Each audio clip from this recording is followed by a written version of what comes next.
Well, good evening, ladies and gentlemen. Welcome to Hamilton, Montana. Friday Night Lights, first round of the playoffs. It's the Bigfork VIkings getting ready to take on the Hamilton Brocs. They already played them earlier this year down here and lost that one. Played them pretty much the first half. Tough. This is James LaFontaine, the voice of the Vikes Avals from Hamilton, Montana on a Friday night, as the Vikings are the 6th seed, and they'll take the 3 seed on the 3 seed Hamilton Brocs here in Hamilton, the first round of the playoffs. And I want to bring something up here. Hang on one second here. My pregame is going to be brought to you by Bigfork Village Florist. And I couldn't get it to print today, but I put it on my phone. They've been supporting youth and adult activities in Bigfork for 47 years. Remember, Village Florist for all your floral and gift-giving needs. Old Town Square at 8111 Highway 35, Bigfork, Montana. 837-4282, Bonnie Norrish. And the folks at Bigfork Village Forest, along with my partner tonight here, at least on the pregame. He can stay longer if he wants. Tanner Cummings, who I'm usually in the booth at home. He runs the scoreboard during the home game, so I thought I brought him here on the pregame. I get a chance. We got here a little bit late because of the weather and stuff going on. So no pregame dinner with the coach. But I'll talk to Tanner because we watch the team all year, and the Vikings get in after that last week and having a bye and watching Hamilton take care of Polson, Whitefish taking care of Browning, Frenchtown winning, but by the seedings and strength of schedule and stuff. Bigfork able to get it to number 6 seed. Yeah, a lot of crazy things that could have happened there. Polson goes in. We'll talk about it. A beat-up kind of Hamilton team that we've heard of. They go in, maybe beat Hamilton that last week of the season, looking in, and they end up making the playoffs, grabbing a 4 seed even. And instead, they're sitting at home now, whereas Frenchtown, regardless of that game, was going to be sitting at home just regardless of who they were playing. Unfortunately, their strength of schedule wasn't very hard, even though they beat the Vikes. But, hey, we're happy to be here, and we're ready to put on a show tonight. Well, I think we have it a big advantage. Their quarterback is out, and I confirm that he's been out for a couple of games. So they'll have a different quarterback tonight. So Bigfork will see something different, and they've probably already seen that on film when they played Polson. Yeah, watching him warm up, it looked like Lucas Lant, number 15, was there taking some quarterback reps, and then number 5, Paxton Krasinski, both 6 foot. Juniors, it looks like, taking some reps there at quarterback during the warm-up. Well, yeah, you're right. That we could bring the starting lineups in, but we'll talk about that. Their quarterback is going to be a senior, at 205 pounds, 6 foot senior, number 15. Lucas Lant will be their starting quarterback tonight for the Hamilton Brocs. So, if you look at it's cold. It's probably around maybe 28 degrees down here in Hamilton. A lot of snow down here in the Bitterroot, and they've cleared the field off. You got that turf, so it's going to be a little slick. You'll see a little snow out there still, so might be slippery. The team, what's the key to the game, Tanner? I think for us it's going to be possessing the ball, running that ball, running that clock with that snow on the turf, maybe being a little slippery. I think we can be physical up front. We do like to run the ball, and with Coach Ben's schemes, hopefully we can maintain long drives. Hamilton can put up points really quick and really fast, so if we can keep their explosive offense off the field, I think that gives us the best shot tonight. Well, we got Wyatt Johnson, we got Sam Plummer, we got Asher Konopik running the ball. We also, Tristan Hurd can, when he needs to, pull it down and run the ball as well. So a lot of weapons. And then taking a look at the receivers outside, you look the tight end, Eli Thornus. And the other tight end who's up and coming and has just been playing better and better as the season goes on, the sophomore here, Austin Savick. He'll get another start tonight. Yeah, you can't say enough about them, and credit Tristan Hurd on the line, too, on that. But Elijah Thornus, he's been every single game, it seems like, when the Vikings need a big play, boy, Tristan Hurd finds him for a big play, a big first down or a touchdown, and he has been carrying this offense, him and Hurd, for quite a long time with that run game. And with the breakthrough of Austin last week, we have close to 150 yards receiving against Columbia Falls, who's a very, very good team. Maybe the best team we've actually played this year, looking back at film. With those two breaking out, it gives Hurd a little bit more weapons, more than one target to look at, which should help out. But also on the outside, we got Cole Konopik as well that can possession the ball with some serious speed, and then the guys coming out of the backfield can catch the ball as well and move it. I look at this, with Austin coming up, they can't key just on Eli at tight end. They key on Eli, double team with the safety, then usually we got one-on-one coverage on the other side. Yeah, hoping that we can use Eli as a little bit of a decoy now and have him because I'm sure the Bronx will be keying on him quite a bit, so we can use him as a decoy. And I'm hoping that Coach Ben's got his best screen game open today too, because I think that defensive front from the Bronx is going to be coming hard and fast all game long. Yeah, they're able to do that. The Vikings coming out, getting ready. They're in their whites with their blue trim white pants tonight. Maybe they blend in with the snow. The Bronx can't find them. Little camouflage. Yeah, and the Bronx will be in their maroon, white stripes, white numbers as the home team. And the number 3 seed, the number 1 seed, obvious, is Dylan. Corvallis is number 2. Hamilton, number 3. Number 4 is Columbia Falls, who takes on Whitefish tonight, who is the 5th seed up in Columbia Falls. And the other first 2 teams obviously have byes and will play next week. So 2 semifinal games here on the west side going, and there's also semifinals going over on the east side. Well, we're a couple minutes before kickoff, and let's take a look at your starting lineup. Brought to you by SWD Land Surveying, providing all services you may need when it comes to land surveying. 8090 Montana Highway 35 in Bigfork, 59911. Across from Harvest Foods, Stu J. Willis, 406-249-8171, or S. Willis, WILLIS, at SJW, landsurveying.com. So let's look at the starting lineups first of all for the Hamilton Bronx. I'll give you those, and then I'll let you call out the offense for Bigfork after I'm around. This is the starting offense for Hamilton, a 6'1", 180-pound wide receiver senior, number 4, Hunter Stewart. And I'm going to do one thing here that might help me here in the dark. We're sitting outside, so not in a booth, just like last time I was here. The wide receiver, senior, 150-pound, 6'1", and it's number 7, Jackson Spencer. And at running back is a senior, 195 pounds, 6 foot even. Number 10 is Clayton Beal. At tight end, a 5'11", 108 pound senior, number 14, Carter Morgan. The quarterback, like we talked about before, is 6 foot, 205 pound senior. Number 15, Lucas Lant. Wide receiver at 5'11", 185 senior. Number 18, James Rawl. And then the offensive line, the center is a 220-pound, 6'1", senior. Number 64, Wyatt DeLong. One guard is 195-pound, 6 foot junior, number 65, Noah Geisinger. The other guard is a 5'10", 285-pound sophomore, number 75, Dion Ross. And the tackles, 6'2", 240-pound senior. Offensive tackle, number 66, Andrew Burrows. And then the other tackle is a 6'3" senior, 205 pounds, number 55, Aiden Alexander, for head coach Bryce Carver. This is by Steve Weston, Jake Hayes, Brad Weston, Zach Power, Tanner Wilson, and Rick Kennedy. Well, we'll take a timeout before we give the starting lineup for Bigfork, because they're getting ready to do the national anthem, I believe. So we're going to need a rise. Association welcomes you to this postseason event. Stockman Bank, title sponsor of the MHSA Stockman Bank sponsorship program, reminds you that your admission to this event entitles you to enjoy an exhibition of noteworthy skills developed by some of Montana's finest student athletes.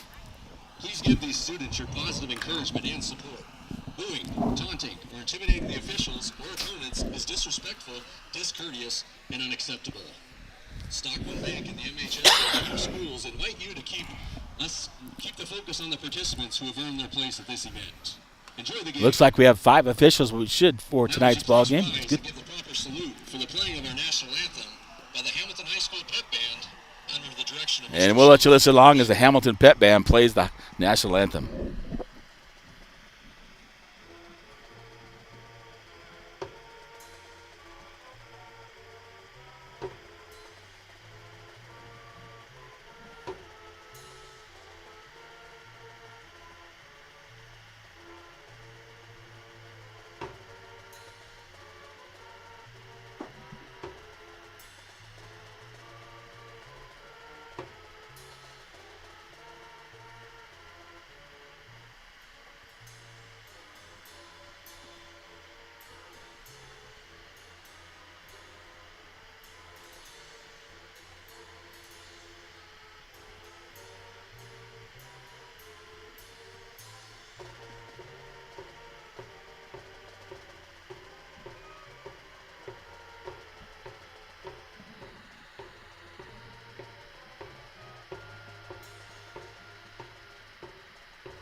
All right, the Hamilton High School Pep Band. And we'll take a look at, I'll give you the starting lineups for your Bigfork Vikings. At center, he's a 6 foot, 185 pound senior, number 59, Andrew Wallen. At one guard, excuse me, is a 6 foot 1, 225 pound sophomore, number 79, Trevin Hall. The other guard, a 5'10", 190 pound senior, number 71, Evan Tidwell. The tackles at 230 pounds, a 5'11" senior, number 72, Felix Zambergs. The other tackle at 6'6", the 300 pounds junior, number 65, Henry Carlson. Looking at the wide receiver is number 23, a 6'3", 200 pound senior, Cole Kanopik. One tight end is 6'4", 175 pound sophomore, number 32, Austin Savick. The other tight end, a 6'3", 205 pound senior, number 5, Elijah Thornus.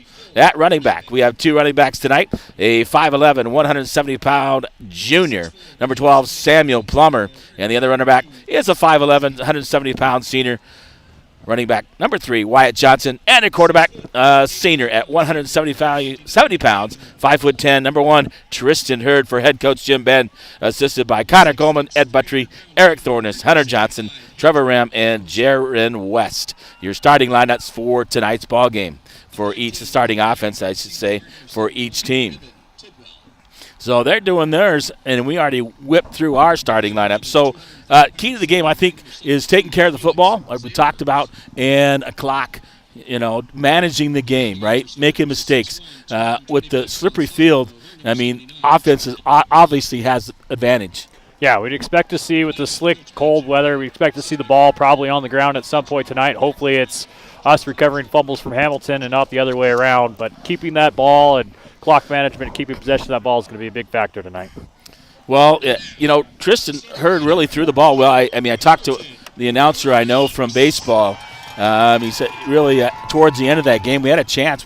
We got within 2, and we just couldn't, had an opportunity. That's a different game. My bad. I'm thinking of Frenchtown. I think Bronx. No, first half we played them really tough. It was 7-0. They scored just before halftime, and then they took off in the second half. We really couldn't slow down their quarterback, but he's not playing tonight, so this is going to be a different ball game tonight. It is, and I think if looking at the last game, they had a lot of quick passes to the outside, a lot of quick slants, a lot of quick screens to the outside. So if our DBs and our outside linebackers can pursue quick and tackle in the open field, I think that's going to be a big thing for the Vikings to take control of tonight. And if we can't do that, it's going to be a long night. They're going to be gaining big chunk yardage plays off that. But if we can tackle in at the point of attack and pursuit of the ball, we'll be in good shape. Yeah, that's probably a huge key is being able to tackle. Especially in the open field. We don't know what their quarterback brings. I haven't seen them on film, and obviously it's a change for them. Yeah, he was a tight end before, yep. Listed as a tight end, so you would expect him to be pretty physical, I would think. So maybe more of what we saw with Columbia Falls, downhill, possibly running zone quarterback. Hopefully we can hold him if that's the case. If he's got a great arm, we'll have to adapt there. But I haven't seen a lot of film on him, but it sounds like we're pretty optimistic about his throwing ability. So see how we can do there. Yeah, our key, and I think our key all year has been our secondary. And if we can, in the secondary, cover and not let guys get behind us. So that's probably the key. Yeah, moving Eli Thornus back there to safety, I think mid-season was a big factor that's going to help us out there. Just contain and pursuit to the ball, and like you said, tackling, cold weather, get that ball out, get on it. That'll be a big key for us. Well, they're done with introductions, and we're about ready to go here. We'll take a short timeout. We'll come back for the coin toss, find out who's going to get the football, and then we'll get ready for the kickoff here from Hamilton, Montana. It is the Vikings taking on the Bronx. First round of the playoffs from Hamilton, and good luck to the Vikes tonight. Good luck, Vike.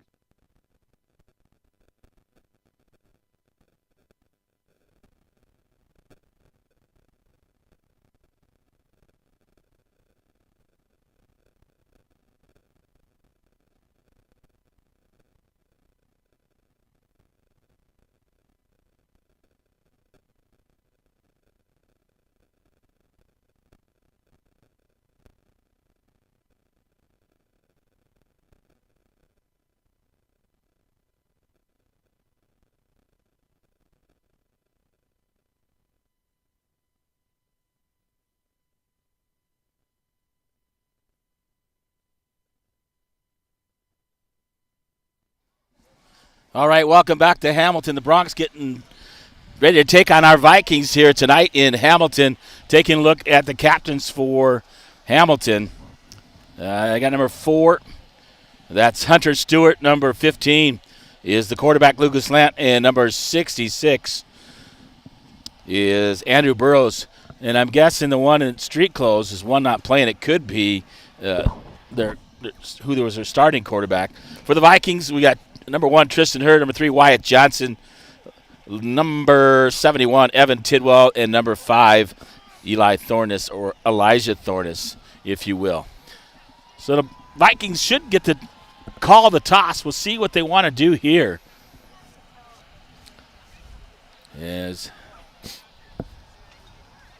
I remember last time, the referee had a microphone too. We could see when he made the calls. I kind of like that. It's very nice when they can talk to you instead of having to talk for them. Yeah, so you don't misinterpret what they're calling. It comes straight from the referee.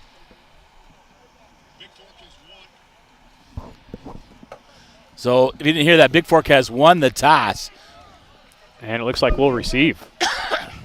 And they've chosen to go on offense first. And they'll come out of the north. And they'll head north to south on your radio dial, so left to right. And the Bronx will head right to left, so I'll get ready to kick off. The Bronx have a kicker. He's a 5'10", 165-pound senior, number 13, Gabe Judy, who did the kick it last time. Let's see if he's still in there tonight. And for the Vikings, we'll see who goes back. So we're ready for kickoff. Kickoff is going to be brought to you by Averill's Flathead Lake Lodge, where they proudly supported Bigfork Athletics since 1945.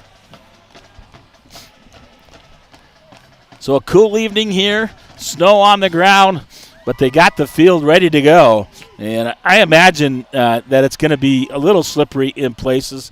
It's probably down to about 26 degrees maybe. Try to stay warm. And my weatherman says we're exactly on 26 degrees. So,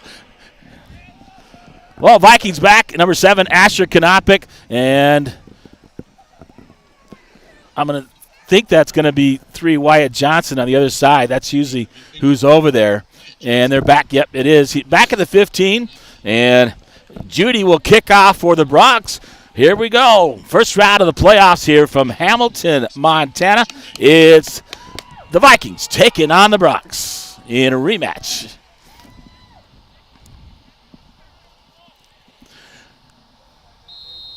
Whistle blows, and Judy ready to kick.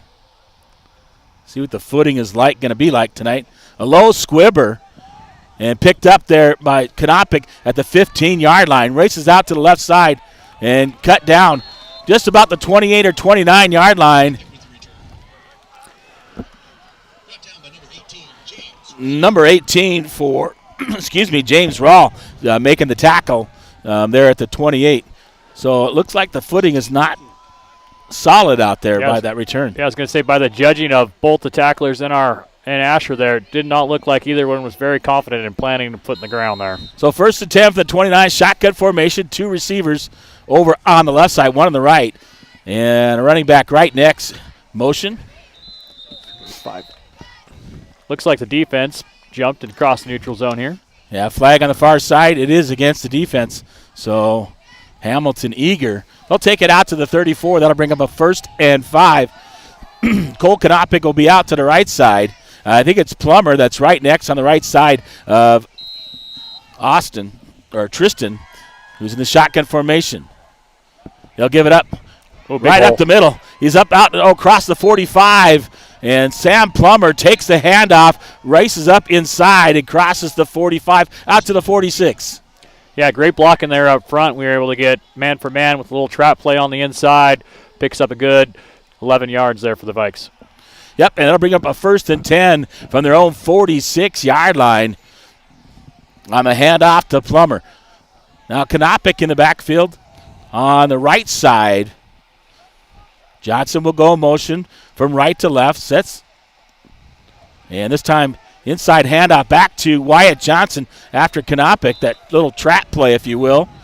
And they'll pick up a couple yards as Johnson gets it out across to about the 48-yard line. Picks up about 2. We'll call it 2nd and 8. Yeah, good pursuit there by Hamilton. Looked like he might have been able to bounce it outside, but turned it up and got a couple of yards. So good for him for doing that. And Hurd will go back in shotgun formation. He got Plummer on his right side. And a tight trip set over on the left side. Thornus will move back over to the right. In motion. Set. A little fly sweep. They're going to give it up to Johnson. Johnson cutting back inside. Gets across the 50 down near the 46-yard line. It looks like he's going to be a couple yards short of the first down. Yeah, good run there by the Vikes. Good pulls up front. Plenty of room out to the right side, but just like they said, that he couldn't put that foot in the ground. It looked pretty slick out there and couldn't get that cut where he wanted to be to pick up that first down. Yeah, he wanted to plant that right foot and cut back out. Takes it down to the 47-yard line. That's going to bring up 3rd and 3 here for the Vikings. And Plummer will go on the right side of Tristan Hurd. This time fakes it. Looking for a open, going to roll out to his left. Throws it late, wide open, over the middle of the seam. He gets it to, I believe that's 32. Was that Austin Savick or 12? I think it's 32, Savick. It is 32. Austin Savick, the second tight end, as Thornus goes deep. And he was able to hit Savick wide open. He takes it down to the 30-yard line. Nice patience by Tristan Hurd. Yeah, and Savick did a great job, too. Found a little soft spot there in the zone, which Tristan was scrambling out to his left and sat down, and Tristan was able to find him for a big gain. Shotgun formation, motion.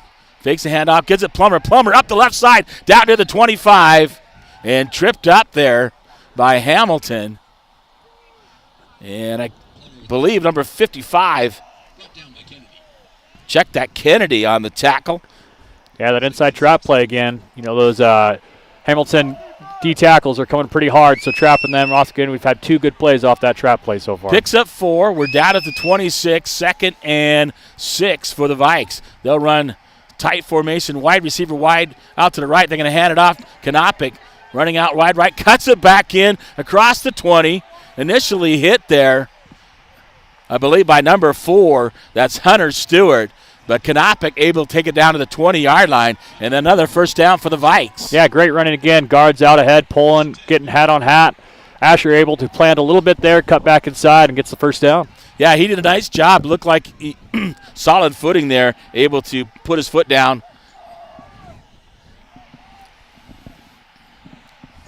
And they'll come out 1st and 10. Double running backs in the backfield. Kanopic shotgun for blitz. They'll hand up to Plummer. Plummer up the left side from Tristan Hurd. As Kanopic leading the way. Asher. Yeah, Hamilton on the blitz there. Plummer did a great job in the backfield avoiding the tackle for a loss and ended up picking up 5, bouncing to the outside. Yeah, it looks maybe a little more like 4. Yeah, closer to 4. We'll call it. He's at the 16-yard line at the 20, so pick up 4, 2nd and 6. It's like a 7-yard run when you almost took a 2-yard loss, though. Yeah, exactly.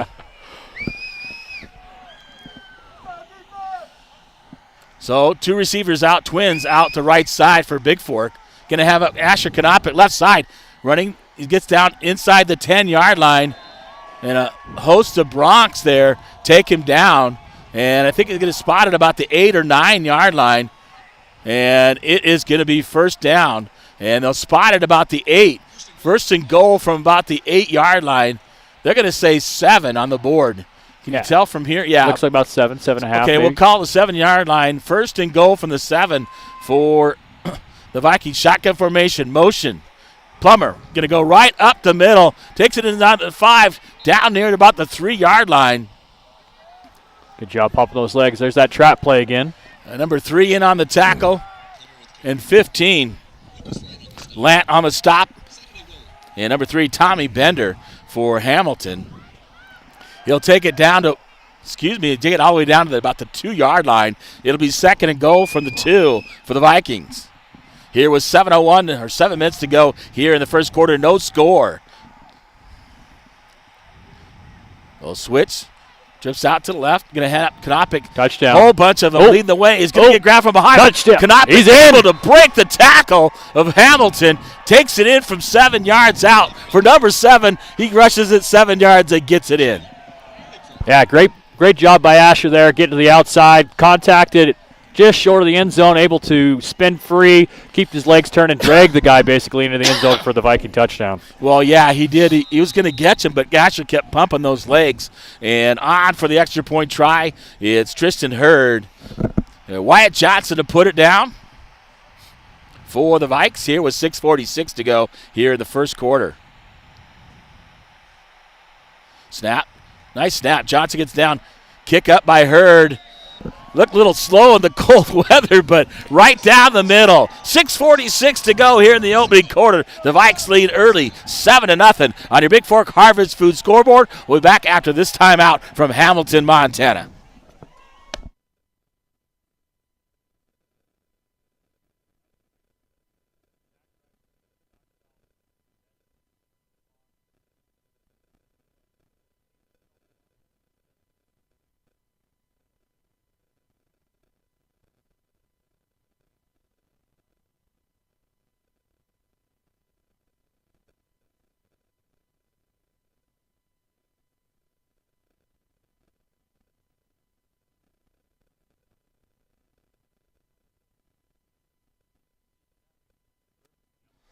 Well, welcome back to Hamilton, Montana. The Vikes take that first drive, a great drive. I thought the key on that drive was that third down play where Tristan Hurd was able to find Austin Savick wide open and be able to pick that first down and then ran the ball well. He only threw the ball one time and ran the ball well. We threw it because of third down, and nice job. Yeah. So go ahead. Great drive there by the Vikings. Yep, took almost 6 minutes off the clock. We talked about using that clock to our advantage, not letting Hamilton's offense get on the field. Hurd to kick off from his own 40. Can't quite see who's back for Hamilton. He'll kick it deep. It'll go inside. He picks it about the 11-yard line. Going to race up the right side. On the far side, run out of bounds. Look like maybe 19, maybe. Yeah, Jackson Lupke. I wrote it down right here. Yep. Lupke. Is that what I wrote? Lupke? Yeah, it's Lupke for Hamilton, returning it all the way out to the 30. Picked it up at about I'd probably say about 12-yard line. Bring it out to the 30, about an 18-yard return. First and 10 for the Bronx, and their quarterback is number 15, Lucas Slant, shotgun formation. Twins out on the right side. A single setback right next to him on the left. Motion. They're going to toss it out there. Hamilton seeing right there. Evan Tidwell says, no. You're not getting away. It's his old wrestling moves there, Tidwell. Yeah, the Vikings are pumped up. We over-pursued there a little bit, but we turned it back to the inside. But very good. Hamilton going to go fast here. Yeah, and Hunter Stewart on the carry. They'll pick up 8, 2nd and 2. Quick shotgun formation, quick. Number 10 on the carry. Tripped up there. Wyatt Johnson comes in after Asher Konopik trips him up. And number 10, Clayton Beal on the carry for Hamilton. Picks up probably maybe a yard and a half. It'll be third and less than 1. They got to get to the 40 to the Bronx. We'll go shotgun formation. They're going to hurry up quickly. Quarterback keeper right up the middle.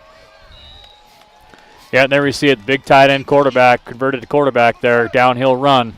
Picked up 4. Wyatt Johnson on the tackle right at the 45-yard line, and that'll bring up a 1st and 10 for the Bronx. They'll do some substitutions here. Will Hamilton. And they'll put a tight trips out the right side. Single receiver on the left. Shotgun formation for the quarterback. He's going to roll out to his right. Look to throw. Overthrows him. Wide open. Number 19 was Jackson Lupke. But he overthrows him in the flat. It'll bring up 2nd and 10 on the pass from Lucas Lant. Yeah, looking for a little flood concept out to the right. Vikings did a great job of taking up the deep and middle options, but left the flat open. Good read by the quarterback, but just couldn't execute. I forgot to grab my umbrella out of the van. Shotgun formation up the middle. Quarterback on the keeper. Carlson in on the stop along with Wyatt Johnson on the keeper there by number 15, Lucas Lant. Lant will take it across the 50 into Viking territory down to the 48.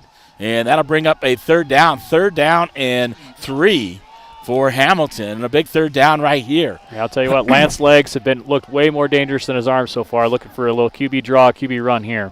Yeah, he goes shotgun formation looking. Yep, he's going to run it up the right side this time and keep it.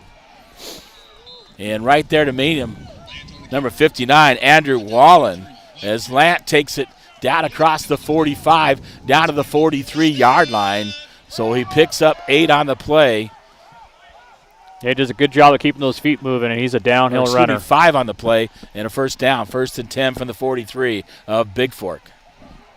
Ooh, can jump off Jump sides there. flag's going to fly. Defense. Who moved? Was it a false start? Looks like the defense. Or defensive encroachment.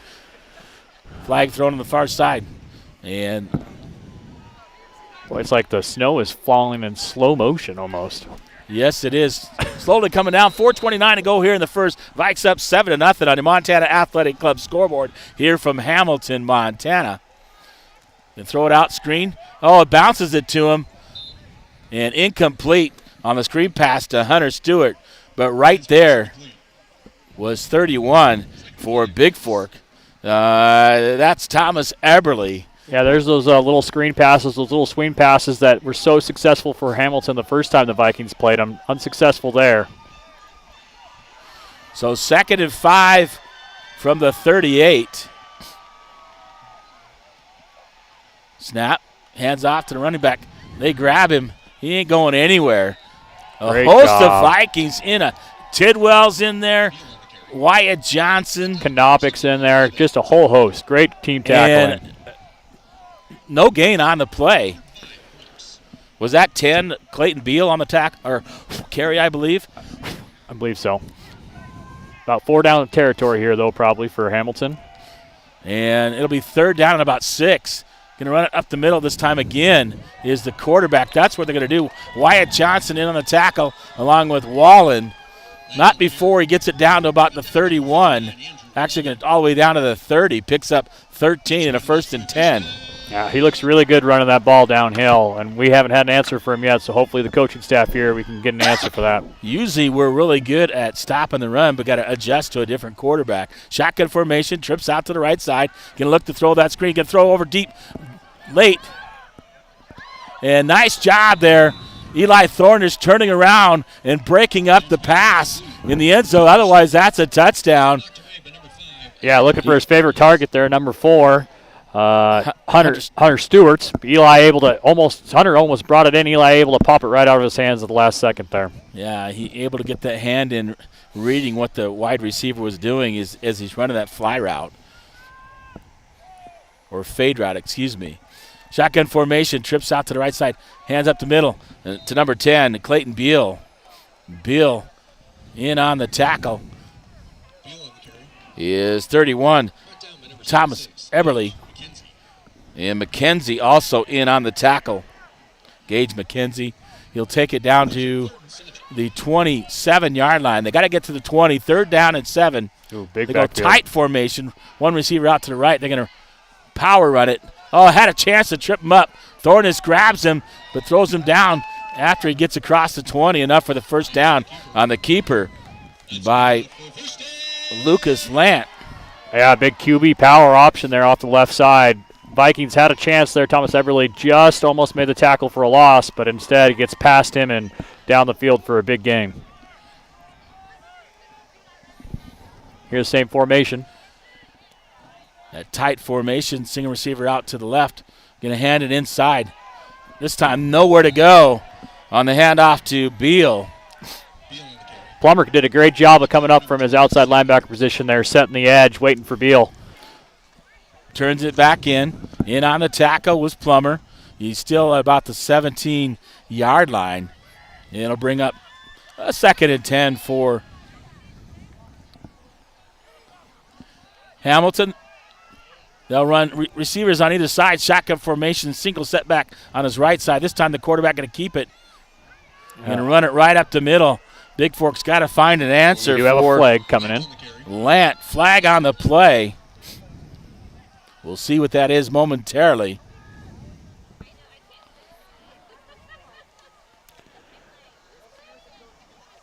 They'll make it inside at the 9-yard line. Looks like maybe a face mask. It's against Bigfork. It's probably a face mask.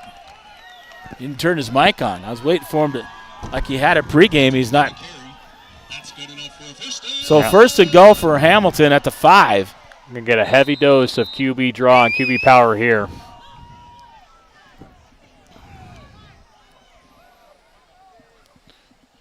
He's going to run it strong up the middle. Initially stopped was the quarterback, Lant. He takes it in from 5 yards out.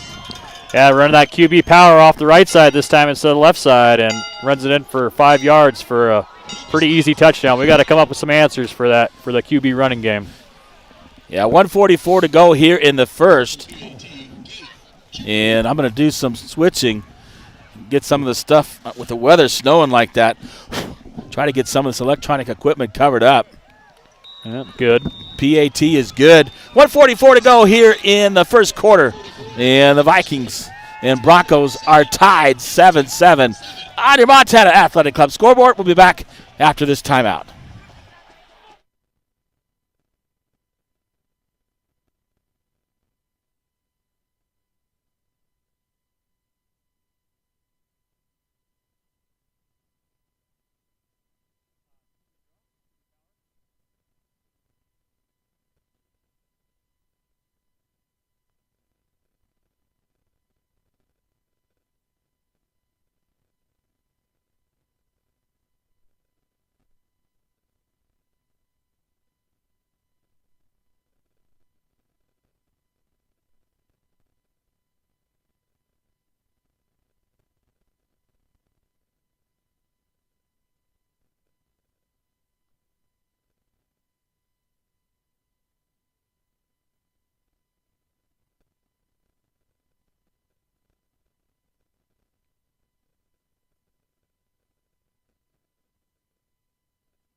Right, welcome back to Hamilton, 7-7, 1:44 to go here in the first.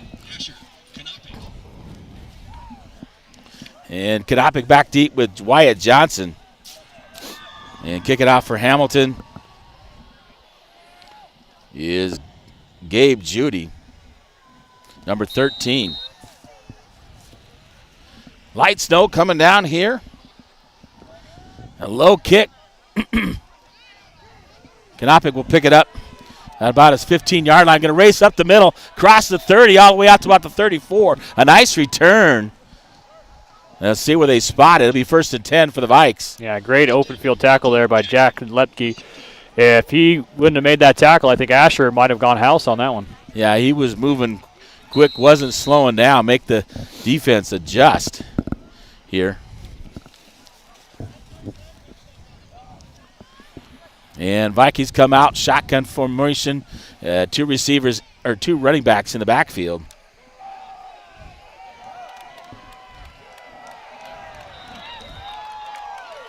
Good job there by number 4, Hunter Stewart, off the left side. Plummer going to tackle him for a little bit of a loss.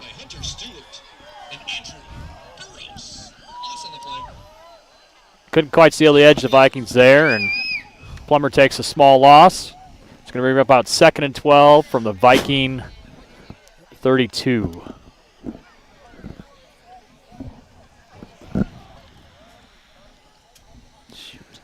Vikings got trips bunched to the right. Kanopic in the backfield. Shotgun formation. Hurd's going to look out. Throws that screen over the middle. Got Kanopic. Kanopic racing right up the middle, out near the 45-yard line. And a nice screen there by Tristan Hurd. Now we talked about that screen game before the game, and those D linemen are coming quick and they're coming hard. And good job, good call there by Coach Ben. Big first down there for the Vikings after a loss on first down. Good job. Thanks for covering for me. Trying to get stuff covered up with the snow coming down here in Hamilton. Shotgun formation, single setback. Receiver out wide to the left. And Thornus will move over to the left side. Motion goes Austin Savick on a little fly sweep. Savick going to run out to the left side. Going to get up the sideline and gets a few yards as Hamilton runs him out of bounds. And Hamilton cornerback out there on the right side did a very good job of getting off his block and straining that play out, forcing Savick to the sideline. Savick wanted to look for a cut up there to get a few more yards. Looked open, but good job for him getting off that block. Well, it looks like he picked up 2. It'll bring up 2nd down and 8 with 15 seconds to go here in the first quarter. 7-7 here on your Hanson Excavating scoreboard. The Vikings and the Broncos tied. First round of the playoffs here.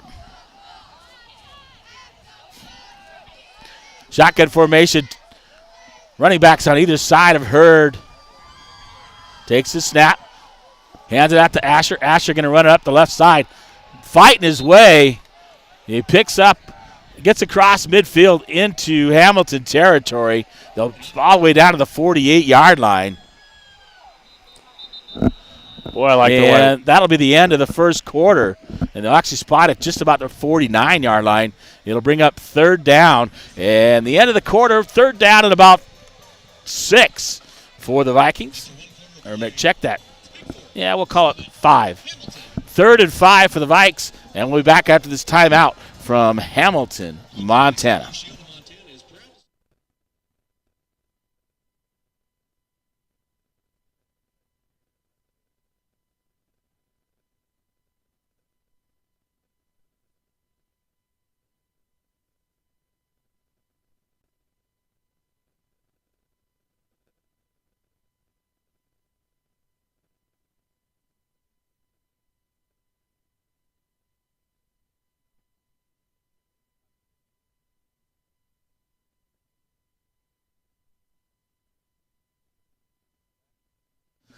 All right, big 3rd down coming up for the Vikes. And I would say 3rd and 5 for Bigfork from the 49-yard line. They got to get down to the 44. And shotgun formation, tight trips over the left. Johnson will go in motion. Hurd fading back, looking. He's got a man open over the right side, throws it short. Intended for Wyatt Johnson out there. And Johnson slips. I think Hurd slipped when he couldn't set his feet. Yeah, Hurd had pressure in his face too. Number 4, Stewart was bearing down on him, so had to get that ball out quick and just a little bit short. Threw it a little bit before he wanted to, I believe. Well, Hurd will go back to punt and back deep. Hunter Stewart back deep to receive for the Bronx. Dangerous return man back there. And Hurd at his own 41-yard line received the snap. Late coming on is Plummer, the up back in the punt formation. Hurd able to get off low line drive. Takes him all the way back to the 10. Does Stewart. Oh, should be a flag there. A block in the Looked back. like a block in the back at about the 15-yard line. And the back judge never threw his flag. Is Wyatt Johnson runs Stewart out of bounds around the 25-yard line, right at the 25. It'll be 1st and 10 for the Broncos at their own 25-yard line. Just underway here in the second quarter. 11:47 to go till halftime. 7-7 on your Flathead League Live scoreboard. And shout out Bonnie Norris coming in loud and clear, listening out there. Kim Stallneck, Jack Gannier as well. Jack with Chris and Scott listening back in Bigfork. Shotgun formation, quarterback keeper. Got to find a way to stop him or slow him down. Yeah, Eberly on the tackle. We brought the blitz up the middle with Johnson there, but quarterback able to see that length. Lant was able to head outside of it, and good thing, but Eberly had a great block coming downfield there. That would have went for a lot more with a vacated spot from the blitz. He takes it out to the 34, picks up 9 in the play to bring up 2nd and 1 for the Bronx. They'll run trips out to the left side. Shotgun formation for the quarterback, Lant. Looking to throw, looking underneath. Stop and go. It gets him open. And Bigfork gets burned on the play. He bit on the out and up by Stewart. Nice pattern by Stewart. And Bigfork bit on it and got beat. Big time on that. You can see I thought he was going to throw the out, then he got the up, and then he got a couple steps on Thornus, and he took it to the house. Yeah, great little curl and go. Great route there by Stewart. Bigfork's got to get some pressure on him. Make sure that doesn't happen on one-on-one on the outside anymore. Yeah. Ooh. So Hamilton scores here. Judy's PAT is good. 14-7, the Bronx lead here on your Hanson Excavating scoreboard here from Hamilton, Montana. And we're back after this timeout with the kick to the Vikes.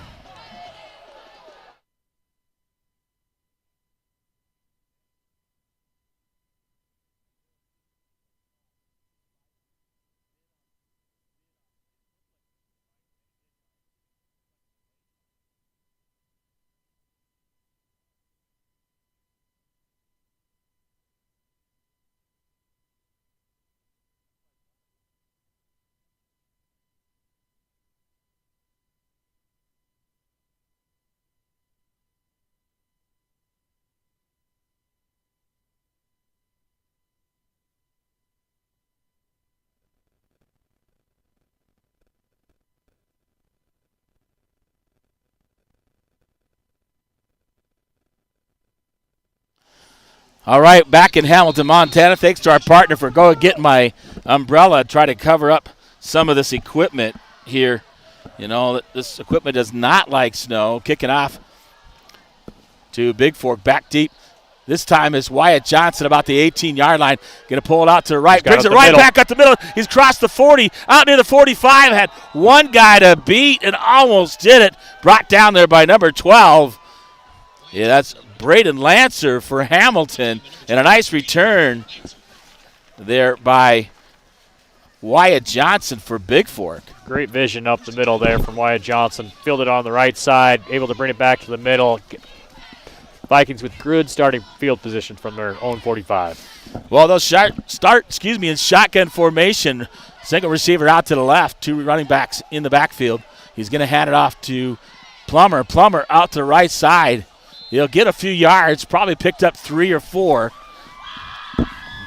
And trying to get this thing set here for Bigfork. Or behind us, this umbrella, because the snow is coming down. And protect the equipment. I think we're okay now. Good bounce out to the outside there by Plummer. Pick up 4.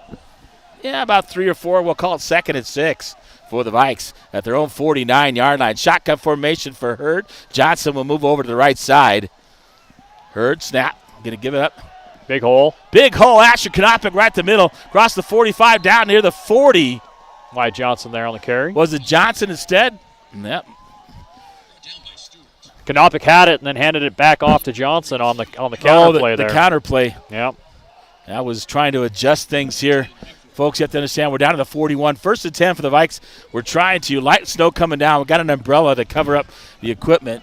And we're outside here, Tanner and I, in the snow, but trying to keep things covered up so we can get the broadcast. Snap. Give it off to Plummer. Plummer right side, right up the middle. Oh, gets tripped up. He'll get it down to near the 35. They're actually going to spot it at the 37-yard line. He's running hard, Sam Plummer. Yeah, he had a great play, great hole up there on the trap again. Just gets tripped up, maybe even on his own player's ankle there. But good run there for the Vikes.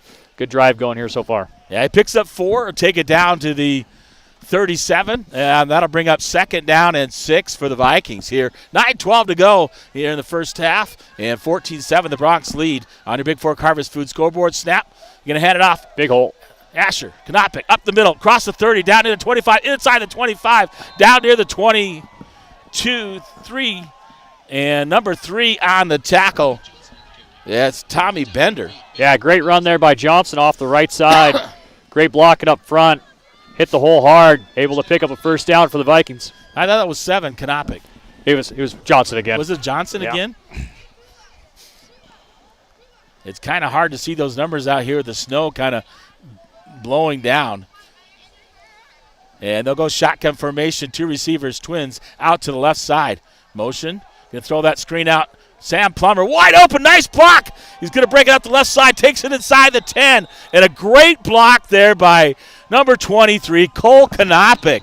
Yeah, coming up big. Beautiful Coming block. up great there, Cole Konovic. Great block on the outside, able to seal the edge, push the corner on the inside, and Vikings got first and goal here from their own 6. Take it down to the 6-yard line, first and goal on the little bubble screen as Plummer goes in motion, and Tristan Hurd able to hit him in motion, and a nice block by Cole. A great block by Cole. Shotgun formation. Running backs on either side. Knopic goes in motion. He's going to have it out to Johnson. Johnson going to run out wide, in. And he's in for the touchdown. Walks it in. Untouched from 6 yards out. Wyatt Johnson for the touchdown for the Vikings. So the Vikings answer the Bronx. Yeah, the Vikings have that blocked great on the right edge. Asher Knopic leading, Johnson looking for someone to block. There was no one there, and they both walk into the end zone untouched. Well, Asher, went in motion. He was looking. He was going to lead Wyatt the whole way. And Tristan Hurd looking to tie it up here with 8:12 to go till halftime.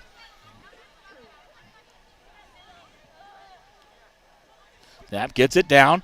Hurd's kick. No, it booms it this time. Right through the middle. 8:12 to go here till halftime. And a heck of a ball game.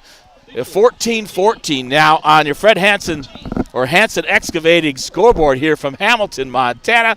It's the Vikes and the Bronx tied at 14, and we'll take a timeout here from Hamilton.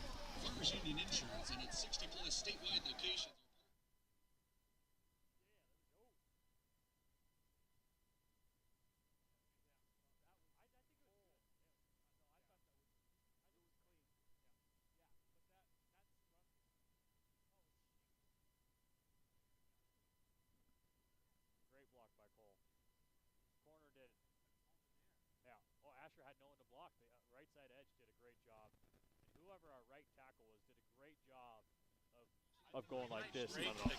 Hunter Stewart back deep for the Bronx. The receiver back here in Hamilton. 14-14, 8:12 to go here till halftime on the Bigfork Harvest Food scoreboard. And Tristan Hurd to kick off for the Vikes. Yeah, with 8 minutes here, Vikes need a stop. Hamilton's going to get the ball to start the second half, so looking at the clock. Big stop here and a score would be put the Vikes in great advantage here going to the second half. A low kick. Going to kick it. It's going to go out of bounds. So flag flies. And that means Hamilton could choose to re-kick or take the ball at their own 35-yard line. Kick out of bounds. Kicking team. The ball be placed at the 35-yard line. First down. Bad mistake there, kicking the ball out of bounds. Yeah, you don't want to do that. You don't want to give them, extra yards here. So it'll be 1st and 10 for the Bronx at their own 35-yard line.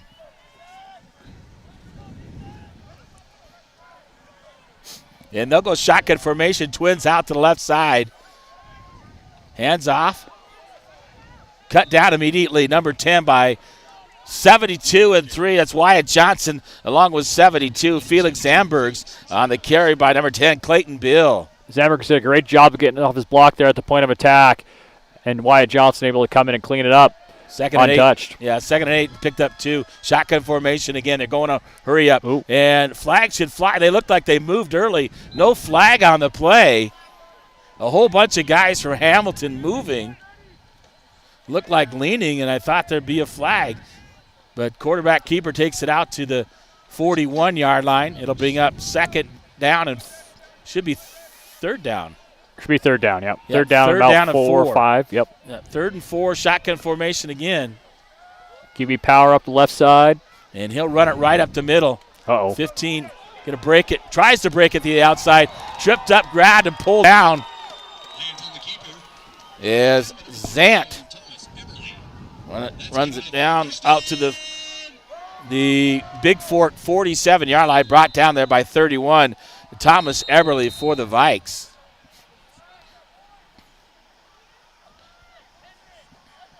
And a timeout taken.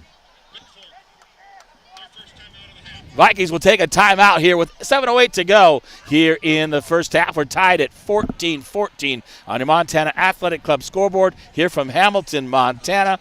And we'll take a timeout here as well and be back after this timeout in Hamilton.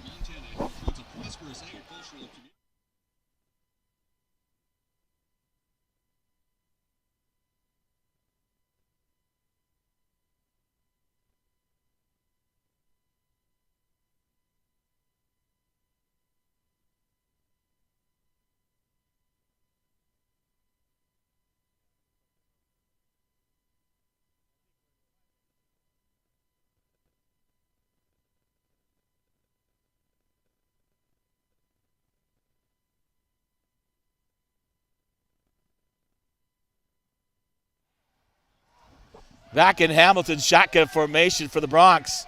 They'll hand it off. He gets tripped up momentarily on the handoff. Beal on the carry. Looks like Wallen in on the tackle. Yeah, tripped up his own QB there. Lucky to hang onto that ball on the exchange. Takes it down to the 43-yard line. Picks up 4, 2nd and 6. He'll go shotgun formation. Twins out to the left. He's going to keep it. Zant does up the left side. And difficult to bring down. Wyatt Johnson initially on the hit. Cole Konopik over there as well to stop him. And they'll take it down inside to about the 37-yard line. And a first down for the Bronx. Yeah, great run there by Lance again. He just keeps that feet moving, and he puts those hips down and just pushes that pile. He's getting extra yards every time. Well, he's 6 foot, 205 pounds, and he's using all 205 of it. 2 receivers right, 1 to the left. Shotgun formation for Zant. Takes hands off, and nowhere to go right there. I believe it was Beal on the carry. Yeah, decent push by the Hamilton line there, but Bigfork did a great job of their gap replacement there. Only going to pick up a few. Tidwell in on the tackle, 71. He'll take it inside the 35, down to the 34-yard line. A pick of about 3. We'll call it 2nd down and 7 from the 34. 2 receivers right, 1 out to the left. Shotgun formation for Zant. You're going to look out. He's going to run it out to the right side. Breaks it back Good in. job, Asher. And nice job there by Asher Konopik. And Zamberg's able to help him out as he turns him back inside. Yeah, you got a little TFL there, a little tackle for the loss. Konopik able to find him in the backfield that time. The first time we've been able to find Lant in the backfield. And then Zamberg able to finish him up right behind the line of scrimmage. Yeah. Asher slows him up, and Zamberg takes care of a loss of 1. 3rd down and 8. Shotgun formation. Trying to get Bigfork to jump. Yeah, it looks like they did. And they may have. They're going to call defensive encroachment. He can't make mistakes like that. You know, giving them 5 yards when he got 3rd and long, 3rd and 8, especially in this weather here. Yeah, short yardsticks for Hamilton. They've been running QB power, QB draw all game and having tremendous success. For finally getting into a 3rd and long situation was big for Bigfork, and then just a bad mental error there by not watching the ball. Well, it brings up a 3rd and 3, and that they got 2 running backs ahead of them. They're going to run it to left side to Zan, I believe. Yep, they certainly Big do. hole. Open it Huge wide hole. open. Uh-oh. He's going to race to the outside, inside the 10.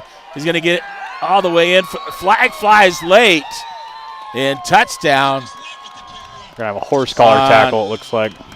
Zant.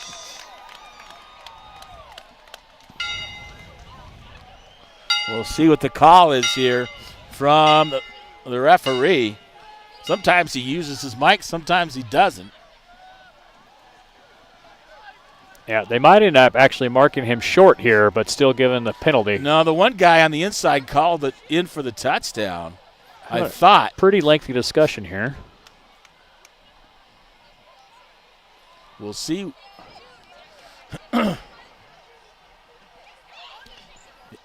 Referee's indicating a touchdown. Personal foul, face mask on Bigfork.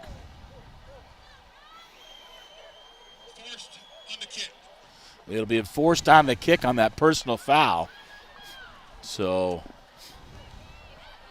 for the extra point try is Gabe Judy for Hamilton with 4:38 to go here till half. Oh, bad snap. Got to take it back, take advantage of it. He just lays down on it. So the snap go good. That could come back to haunt them later on. It very well could. 4:38 to go here till halftime. The Broncos up 20-14 here on your Village Florist scoreboard here from Hamilton, Montana. And we'll take a timeout here.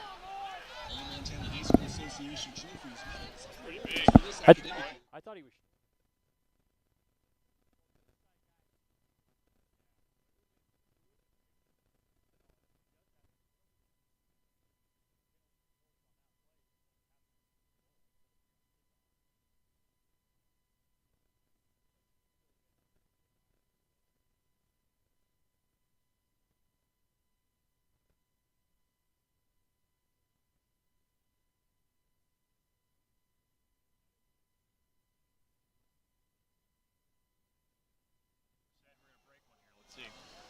All right, we're back here in Hamilton. The Vikings trail by 6, 20-14. Much different ball game than last time I was here. It was 14-0 at halftime. And, well, they're going to have a long field because the Broncos get to kick off from the Vikings' 45-yard line. That personal foul face mask penalty marked off here. Yeah, this could still be returned here. You know, he hasn't kicked it very far so far tonight, so let's see if the Vikings can get a return. So Gabe Judy to kick off. Kanopik, a little squibber, picked up at the 15. Trying to pick it up is Austin Savick. He's going to get out to the right side. He's out across the 30, across the 40, cutting it back up. He's still on his feet out near the 45-yard line. A great return by the sophomore, Austin Savick, as he bumbled it, trying to pick it up so slick at the 15. I was worried he was not going to be able to pick it up and that Hamilton might come and do it, but it actually kind of worked to his favor. The whole contain came in on it thinking that he couldn't grab it and pick it up. Beats the contain out to the outside of the right with a great stiff arm, breaks a few tackles, and a great return by the sophomore. He takes it all the way out to the 47-yard line from the 15. You know, that's a 32-yard return. That's his number, right? So 1st and 10 for the Vikes at their own 47-yard line. Put a receiver out to the left. Shotgun formation for Hurd. Motion, looking to throw it outside. He's got Kanopik. He's got him wide open over the middle. Kanopik trying to come back There's for flag. it. And a flag flies. That's going to be pass interference, I believe, as Kanopik tries to come back for it. And he's wide open down the middle. Somebody missed a coverage there for Hamilton. Yeah, underthrown ball, but Kanopik did such a smart thing there by coming back and going into the defense, coming back to that underthrown ball, drawing the pass interference here. Yeah, great job by Cole Kanopik. Hurd just didn't have enough arm in this weather. Could have slipped too, you know, a little cold ball. Well, I'll tell you, last time he was here, he was throwing at 50 yards. Yep. Okay, so I know that had to slip on that one. Pass interference, defense, holding, offense. No. Number 59. Those fouls will offset. Replay. Offsetting penalties. He called pass interference, defensive pass interference on the Bronx, but offensive holding on Bigfork. So penalty's going to kill that opportunity, 15-yard penalty. So it'll bring up 1st and 10 again. They'll go shotgun formation. 3 receivers out to the right side. They're going to have Asher Kanopik. Oh, ball on the ground. Middle. Fumble on the play. It's still on the ground. Somebody's fighting for it. Out near midfield. We'll see who's got it.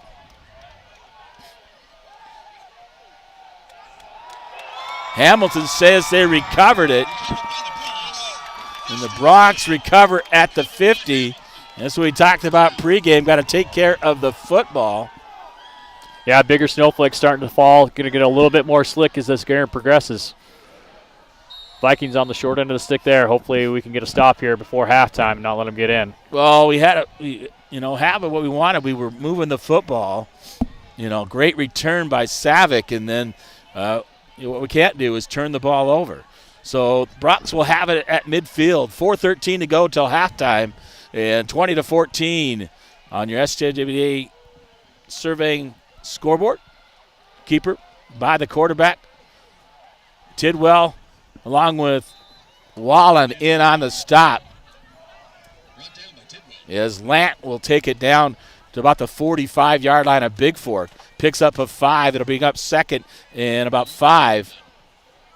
Yeah, the Vikings are going to have to do something on defense and get a little bit more control at the line of scrimmage and the point of attack here to keep Lant from running down the field like he's been so far in this first half. They're usually pretty good on at stopping the run. And shotgun formation, going to hand it up to Beal. Beal, right, left side. And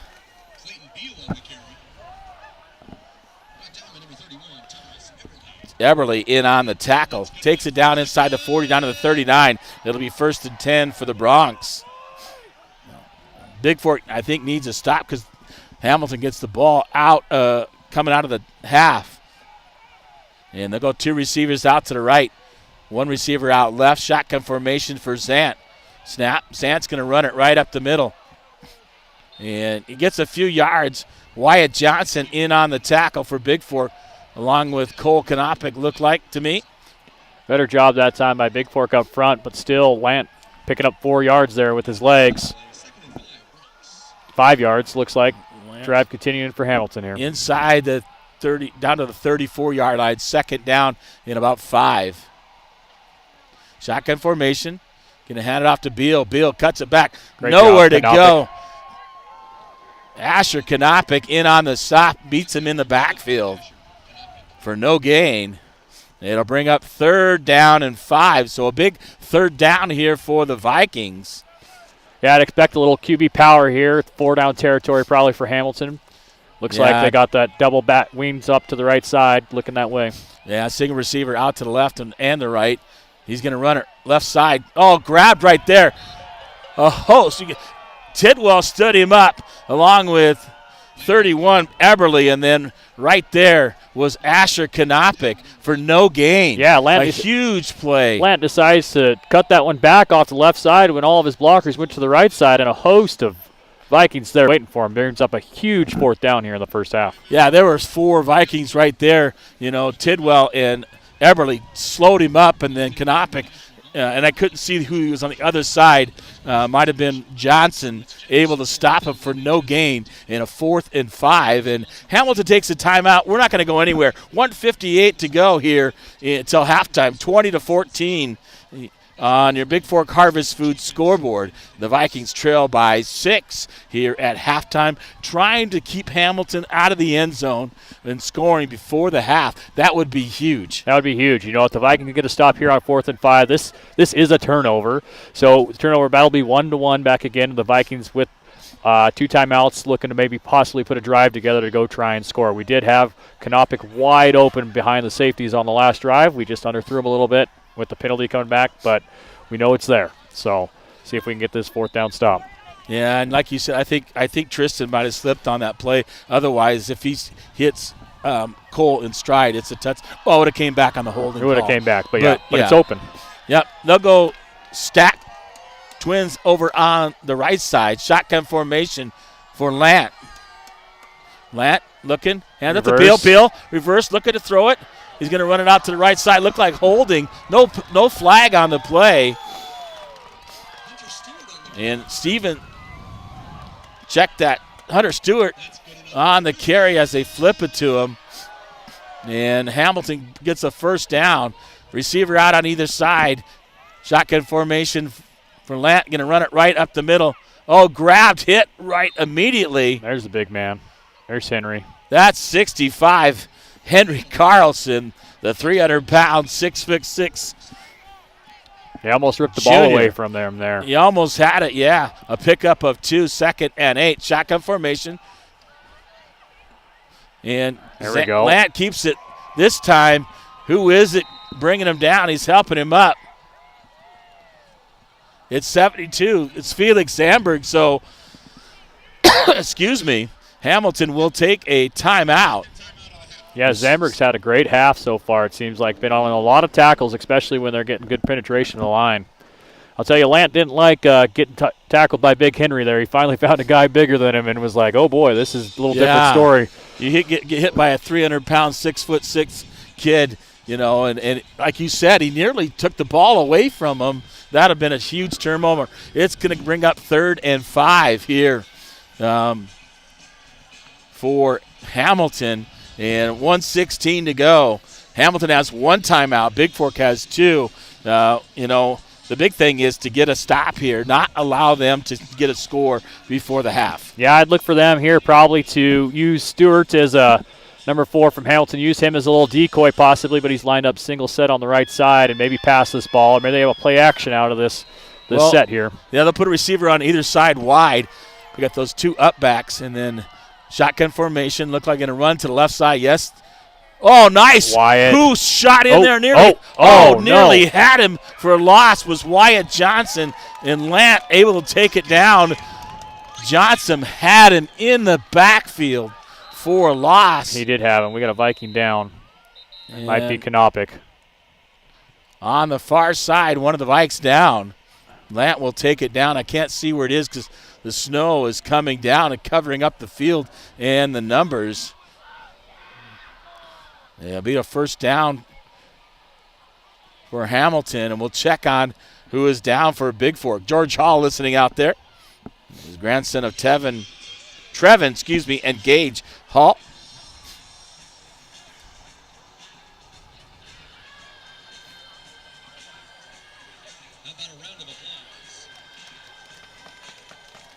Was that Cole? I think it was Cole. 23 went down. They're trying to make the tackle. And it'll be first and goal at about the 10-yard line, maybe inside the 10. Shotgun formation. Great Gets job. to the backfield. There we nice go. job. That's 71. No, we got a That's flag. Evan Tidwell. Flag flies. He grabbed him by the middle and spun him around. Nice job by Evan Tidwell on the tackle. Grabbed him by the midsection, and that looked like a wrestling move to me by Tidwell, who's a wrestler for Bigfork. Flag, we'll see what it is here momentarily. See if the referee turns on his mic so we can hear. Looks like they're talking to the Bigfork coaches. Looks like they're moving the ball back. Yep, it is against Hamilton. Only a 5-yard penalty, possibly. Not sure what the call is.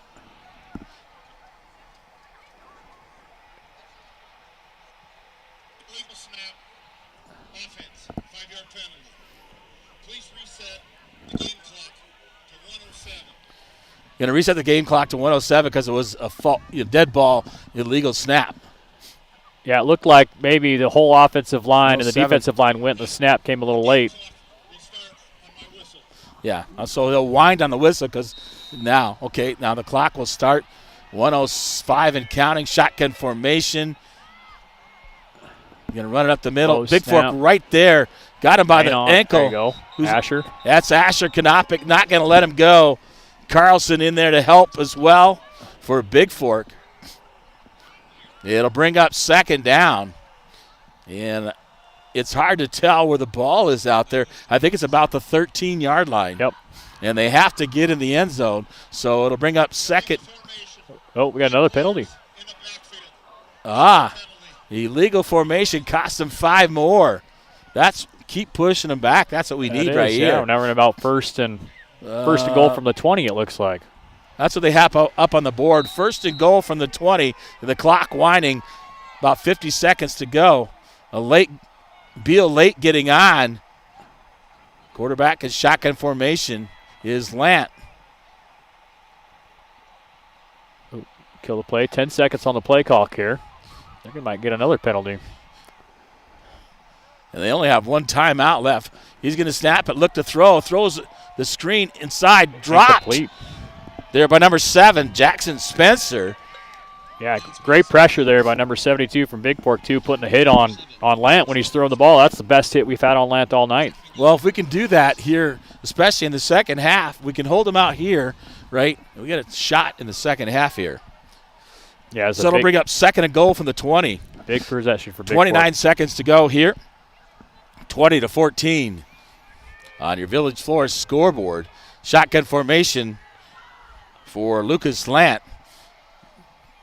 They'll run doubles, 2 receivers each side, and a running back on his left side. Lant is going to look to throw it. Jump throw right there. Oh!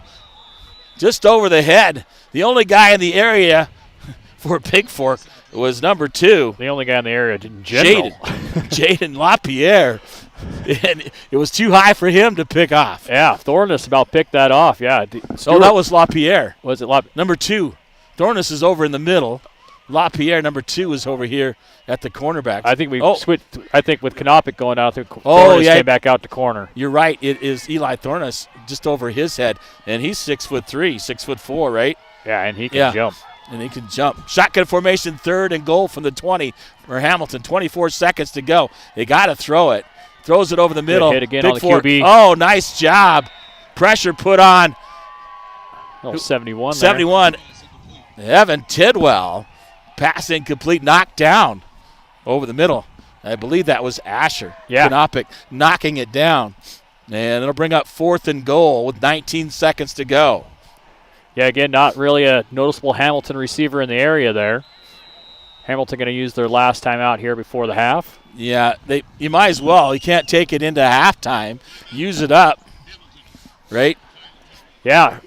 I'd be a little wary here of some trickery, probably maybe a double pass or reverse or something. Something they got away from their run game that was working so well, and now they're trying to pass against our zone defense. And our secondary, they've shored up. It's been looking good here in this last little possession. Well, what I think is they have to go for the end zone, right? So knowing that, you got to get back at the end zone and nobody gets behind you, right? Don't get beat deep. Yeah, can't get beat deep here. I wouldn't be surprised if Bigfork puts about 4 guys with their toes or their heels on the goal line, making sure that nobody slithers in behind them here on a cover 4 defense possibly. Although it does look like Thorness is manned up one-on-one on the outside with Stewart. Yeah, I couldn't quite see the number. It was 2 or 5 initially. Yeah, he usually plays that safety, so. Yeah, it is. Now that he turns his number, it's a little easier to say he's playing over on the corner spot for Bigfork with Cole out because Tristan Hurd is moved to the other side. And they'll go shotgun formation. They'll run, looks like trips out the right side to the wide side. Single receiver on the left side. Shotgun formation for Lant. You got one-on-one on the left. And you got Hurd out there, so he's looking. He's going to roll out to the right, look to throw. Pressure put on. Oh, knocked away. Eli Thorness on the coverage. And intended for number 19, Jackson Lupke for Hamilton. And turnover on down. So a great stop. A great stop after the turnover by the Vikings. Much needed stop there before half. Yeah, very much needed here for Bigfork. 14 seconds to go here, and I'm thinking that the coach is going to take a knee and just run the clock out. I would think they have no timeouts. We have 2. They have none. 2, but I don't think he wants to take a chance. You never know. Maybe he runs the ball and see what he can do. With this field position, probably not, but little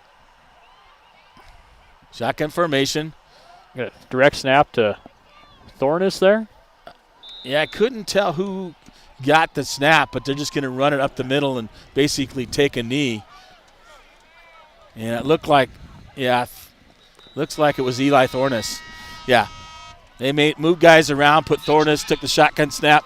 Big guy just run it forward, run the clock out, get out of here with them not scoring and only down by 6. That key was that extra point being missed by Hamilton. That could come back to Hamilton, haunt them here in the second half. So here at halftime, it is 20-14. Hamilton leads the Vikings here on your Flathead Lake Lodge scoreboard. And I'll be back along with Tanner Cummings here. And we'll talk about the first half here momentarily after this timeout.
Well, welcome back to Hamilton, Montana.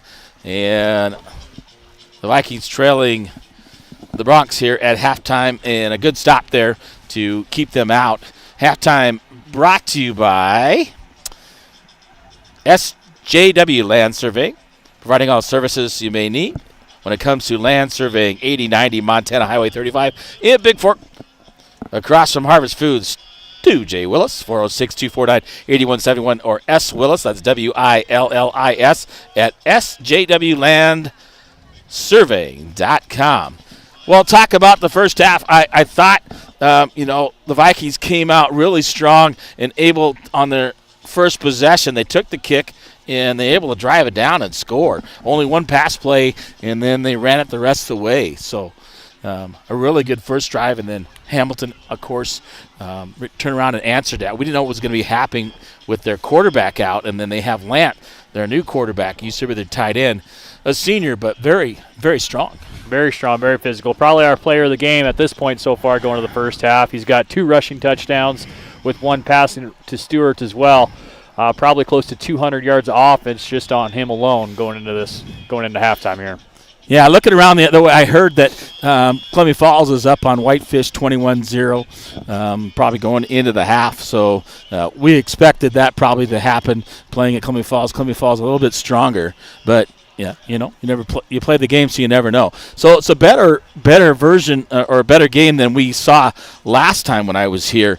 It was 14-0 at halftime. So the Vikings really in this game. Then they able to get a stop and come back, and they were able to take the lead. Yeah, Hamilton, last time, very physical up front on the line, offensive, defensive lines. Bigfork didn't really answer the call the first time, but have been answering the call very well here. I think this win has been keeping us in the game. Well, Hamilton went up 14-7, and then the Vikings were able to put another drive together and score and tie it at 14, and then Hamilton went up and scored it, and they're up 20-14, but missed that extra point, which could be crucial, as we know in football, especially playoff football, in the second half, right? A bad snap, a very high snap, and the holder didn't have a chance. Yeah, I'd put a very big emphasis on special teams here with the snow falling here in the second half. Bigfork has been very close to breaking a kick return. So we'll be looking for that here in the second half, and then I do think that we have a great advantage in Tristan Hurd being our place kicker as well. Oh, yeah. Well, their kicker's not bad, but that wasn't on him. That was the snap. Yep. But, Hurt can boot it field goal if he needs to. But, Austin Savick, that one. It kind of lulled him to sleep, picks it up to 15, then returns at 32. Nearly broke that one. Yeah, and Johnson right before him, too. Johnson, and then Konopik had one where that guy doesn't tackle him. I think they're very close to breaking one, which could be a big difference here in the second half, possibly. Big momentum change, too. Well, we know in the snow that who has the advantage? The offensive guy, because he knows where he's going. The defense has got to guess and hopefully make the adjustment. I think the big thing we need to do in the second half is we need to figure out how to stop Lant. We started to do a much better job there towards the end of the first half, I thought. And Zambergs and those guys get in, put some pressure on him. When he has pressure, he can't throw, or he has nowhere to go, especially when he tried to throw it down there. He doesn't have a great arm. Yeah, the key's going to be stopping him at the line of scrimmage with his legs running the ball. And if we can do that, I like our odds with him passing the ball. We've been able to put pressure on him. Our secondary has been good. He hasn't been making great reads. The only pass play they've really had was that pump and go on one-on-one coverage down the sideline, which we bid on really hard. So yeah, if that we was could too stop bad. that run game, I like our odds in the passing game against them. Yeah, we like you said, we bit hard on that, and as soon as he did it, I said, "Oh my, yeah, he's open." All the quarterback has to do is got to lay it out there because their wide receiver 4, Hunter Stewart, is quick and has really good hands. Although we had an opportunity, Cole Konopik wide open down the middle, and Tristan couldn't quite get it to him. Slipped in the weather. Still would have came back. There was penalties on both sides, but opportunities. Yep, I'd like to see the Vikings get into a little bit quicker passing game, see a couple more screens. I still think Hamilton's coming really hard. I think that'd be really good for them. And you can see here, if you're watching the feed on the NFHS, we got a white field. It's super white, so it's hard. It's getting really difficult to see the lines out there, the markings on the field, and it's going to be an interesting second half here. Football, a little snowball action. Yeah, we're going to have to really. So if you understand, we're sitting outside, Tanner and I, at a table just like I was last time. A little bit different than the weather was nicer outside last time. It's coming down pretty steadily here. The snow coming down the field, like you said. You can barely read the white numbers here on the near side, and you can't see the H is kind of faded away there. And we'll have to use the orange sideline markers to kind of guess where the yardage is or follow the scoreboard because they usually put it pretty accurate there. Yeah, it's easy for us. We got this like upscale view, this bird's eye view kind of the field. Down on the field, you can't see anything down there. So it'll be interesting to see if we have, a big late hit out of bounds penalty that could happen on a sideline possibly that ends up coming in late because players can't know where the out of bounds line is. That could end up hurting a big team big, or a call where a player does step out of bounds but we can't see the lines. That ends up going for a touchdown. So there's a lot of variables that the snow brings that you worry a little bit in high school football. But we'll see how it goes. Yep. Well, we'll come back after this timeout for the second half here from Hamilton, Montana. Hamilton halftime brought to you by SJW Survey. And we'll be back here from Hamilton as the Vikes trail 20-14 at halftime from Hamilton, Montana. You're the man. A big shout out once again to Maureen Hines. She's listening out there. She says Jack's here, but she's at home listening, so thanks for tuning in to the broadcast tonight.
Well, pull my mic down. Well, welcome back to Hamilton, Montana.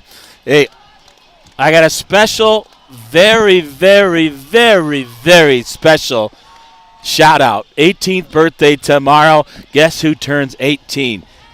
Kenzie Buttry. And a shout-out from Tanner and myself here from Hamilton, Montana, as the Buttry girls, Jessica, and the whole gang listening back in Bigfork cheering on. And Kenzie, happy birthday to you tomorrow. And let's go Vikes. We could sing on the air, but then all you guys would probably tune out. I think we would get a lot of people turning out then. They want to listen to some football, not listen to you and I sing. Well, halftime, after one half, it's a different ball game from the first time they played. Well, weather-wise and some of the players that are able to play. But, Hamilton, with their backup quarterback, he can really move the ball, 205 pounds, 6 foot.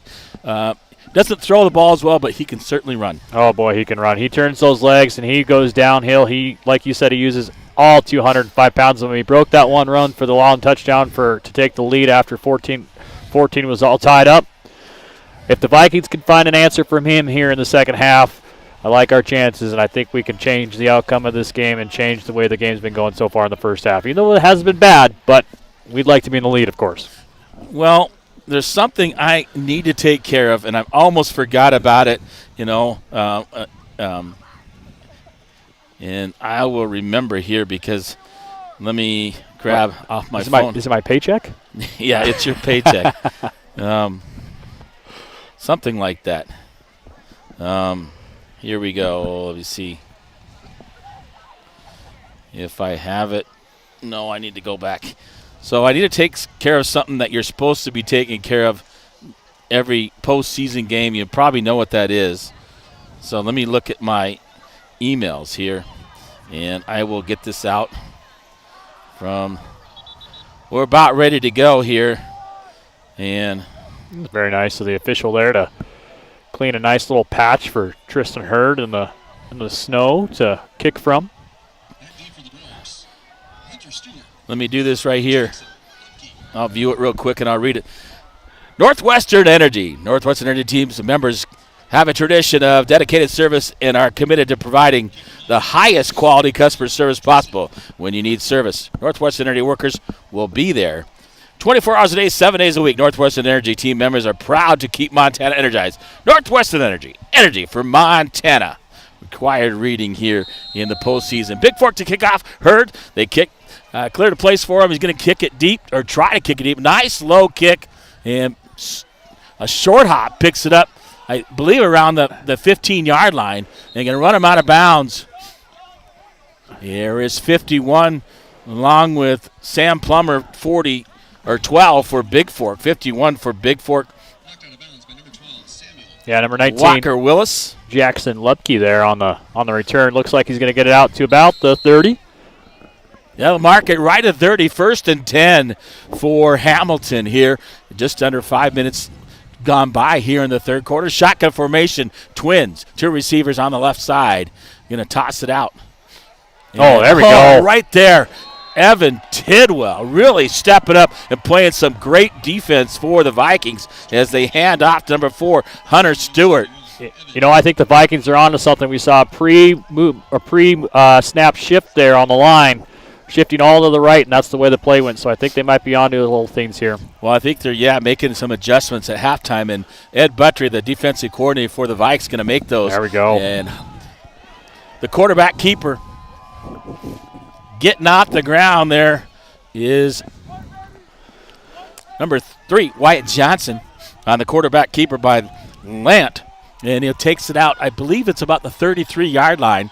And I'll bring up 3rd down and 7. So a big 3rd down here if the Vikings can get a stop. Yeah, big thing there. They whole D-line shifted pre-snap to the left. I think we found something there, throwing their offensive line off. 2 receivers out to the right, 1 out to the left. Shotgun formation. Calling for the snap. He's trying to get Bigfork to jump. Running back will move her over to his right side.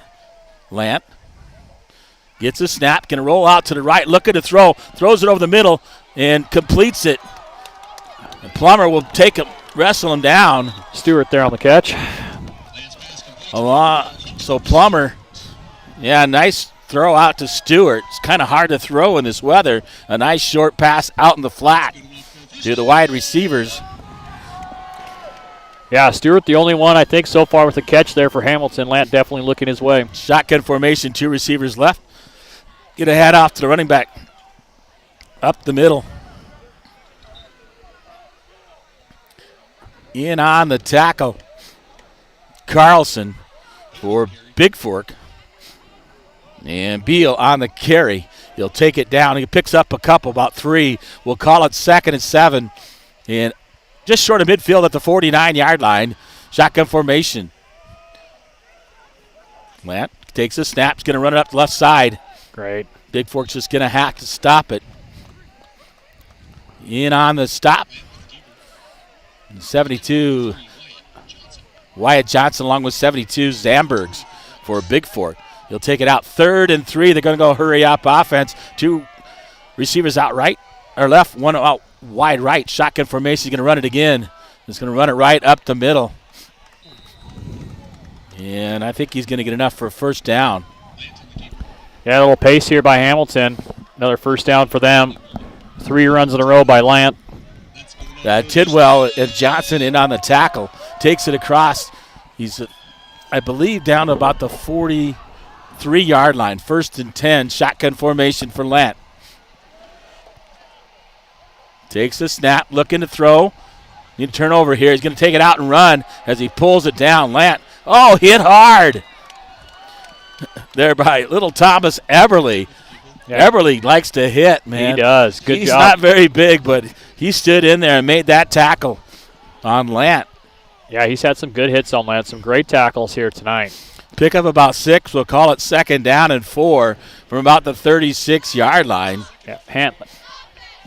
Looking for that pump and go there on that play. Vikings didn't bite that time. Hey, doubles. They got 2 receivers on either side. They'll stack them on the right side. Beal. Nearly tripped up in the backfield. He's going to get out to the left side, and the flag flies. That penalty is going to be against Hamilton, and tripped up late.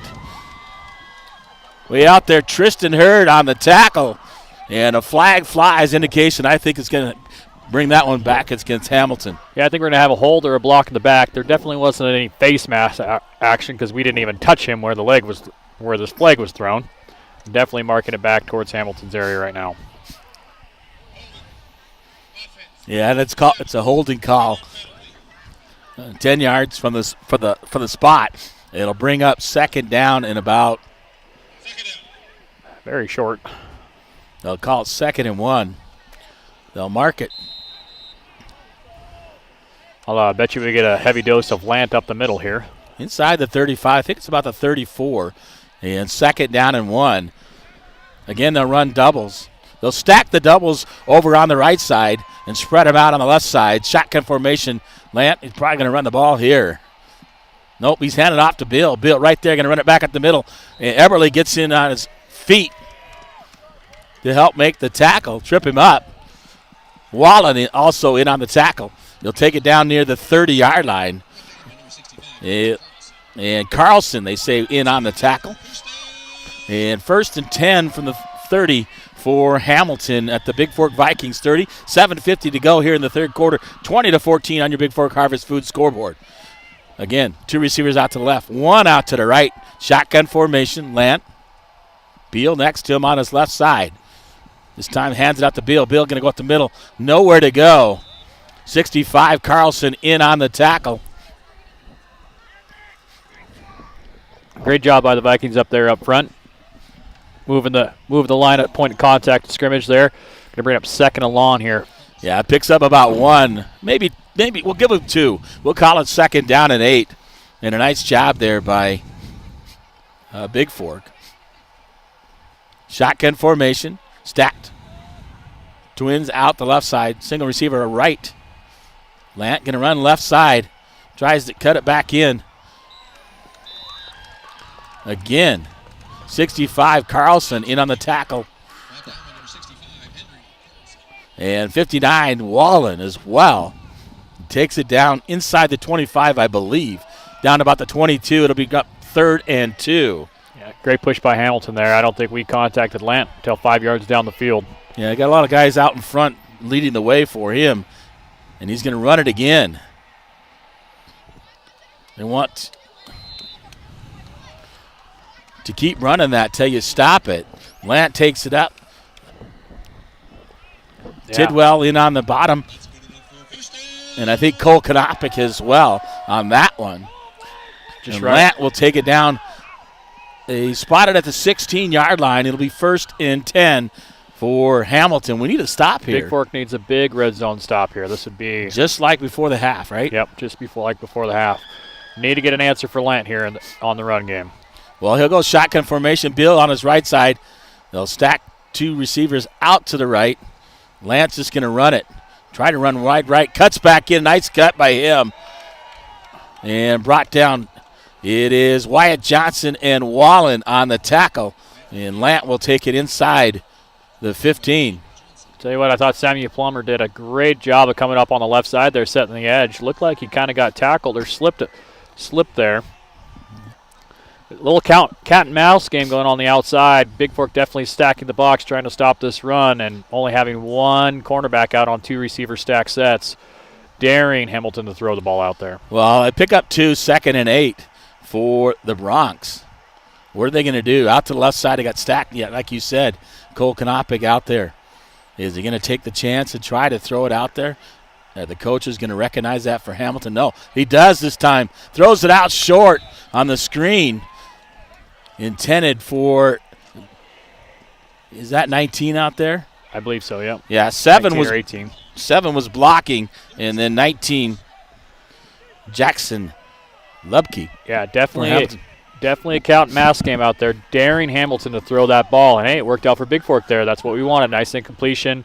3rd and long. Hamilton hasn't been here very long. 3rd and 8. This is a big 3rd down here. I don't know if it's 2 down Terry for the Bronx or not. If they can kick a field goal or not. Shotgun formation.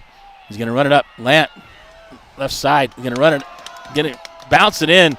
Gets in for the touchdown as he break a couple tackles for the Bronx with 5:08 to go here in the 3rd quarter. And the Broncos put another touchdown on the board. Yeah, Lant just kept turning those legs. Vikings had him before the 1st down. 2 tackles, though, keep those feet moving. Ends up spinning into the end zone for a Hamilton touchdown. So I'm wondering if they're going to go for 2 here after, missing the other extra point. It looks like it. Yeah, they are. They want to put it back to a 2-touchdown, 2-score game here. Lant, shotgun formation. Bill on his right side. Lant runs up the middle. This time, he's going to get stopped short. So even better, that's 2 extra point. So they're only up by 12 now. So Bigfork still an opportunity with 5:08 to go here in the 3rd quarter. It's 26 for the Bronx, 14 for the Vikes here on your Hanson Excavating scoreboard here from Hamilton, Montana. We'll take a small timeout and be back with the next kickoff.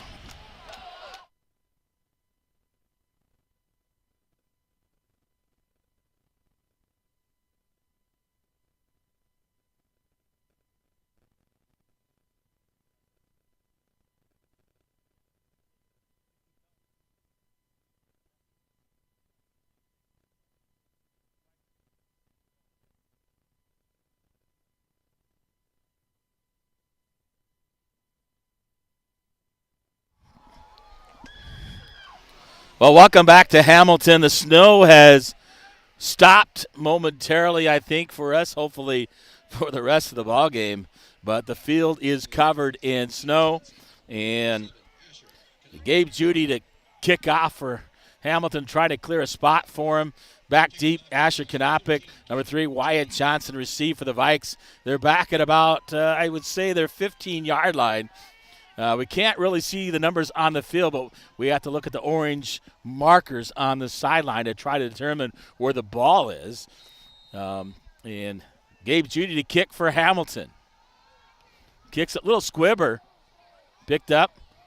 I believe that Savick again. Savick runs left side, breaks a few tackles. He's breaking more, keeps churning and churning. He doesn't want to go down, does Austin Savick. He picks up probably another 5 to 7 yards. Yeah, Savic's got some fire in him. We need to find a way to get him the ball here on the offensive end. He looks strong, wants to get in that end zone. Well, plenty of time, 5 minutes to go here in the third quarter, and we have another 12 minutes in the fourth quarter in this first round of the playoffs here. And Vikings will have it 1st and 10. They'll have it at their own 36-yard line. So a nice return by Austin Savic, the up back. They'll go shotgun formation, a tight formation. Hurd. Plummer will go in motion. Hands it up. Wyatt Johnson, right side, trying to get to the outside. Can't quite get the block and seal it out there. Yeah, looked open initially, but outside linebacker from Hamilton did a good job of turning it back inside and making Johnson choose. Well, Johnson looks like he picked up a couple. And we'll call it 2nd down and 8.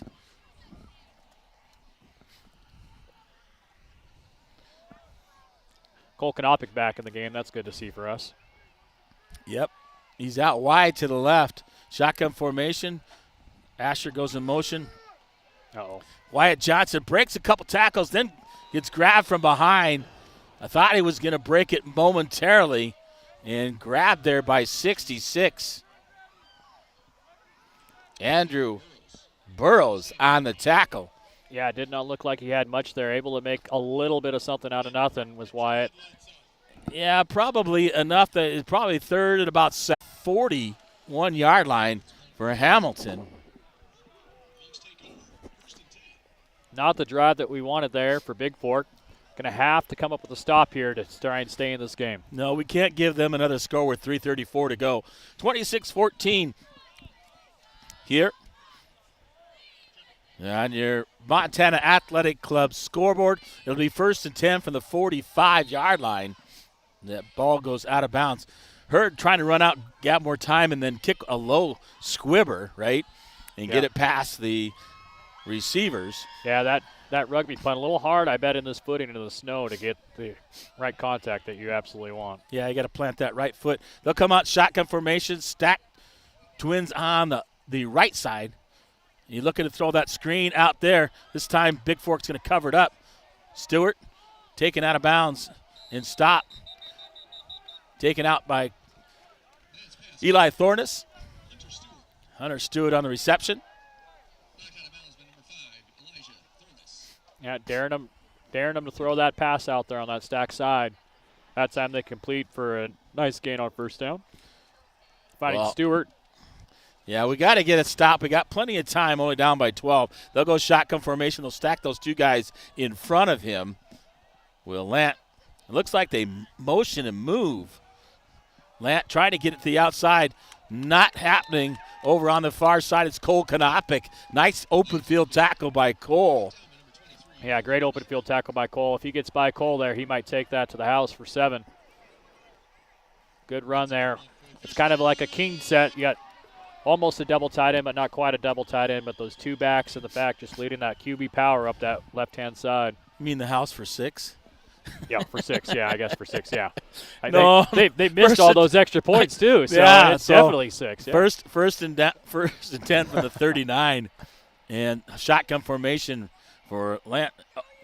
Looked like had him in the backfield on the far side. Cole with another open field tackle by Cole Kanopik. He'll pick up a couple. Will Lant. Yeah, it was Everly in the backfield there. Little read play that time. We haven't seen that look from Hamilton yet. And they'll pick up about 4, I'd say, on the play. It was 2nd down and 6. What do you think of those numbers highlighted there for the down markers? Oh, I like that. It's Yeah, nice it's and bright. kinda- You can see that pretty easily. I guess on the NFHS you can't see it so well. Shotgun formation. Going to hand off to Beal. Beal's going to run up the middle. Johnson in on the tackle. Hamilton getting As a well. nice push out of the line. Is 59 Wallen. He'll take it inside down to the 30, down to the 28. It'll be 1st and 10 for the Rocks on their own 28-yard line. Under 2 to go here in the third quarter. 26-14 on your Harvest Food scoreboard. The Vikings trail. The Brooks. And Hamilton definitely dominating at the point of attack in the line of scrimmage here in the second half so far. Yeah, we can't afford to allow them to score again.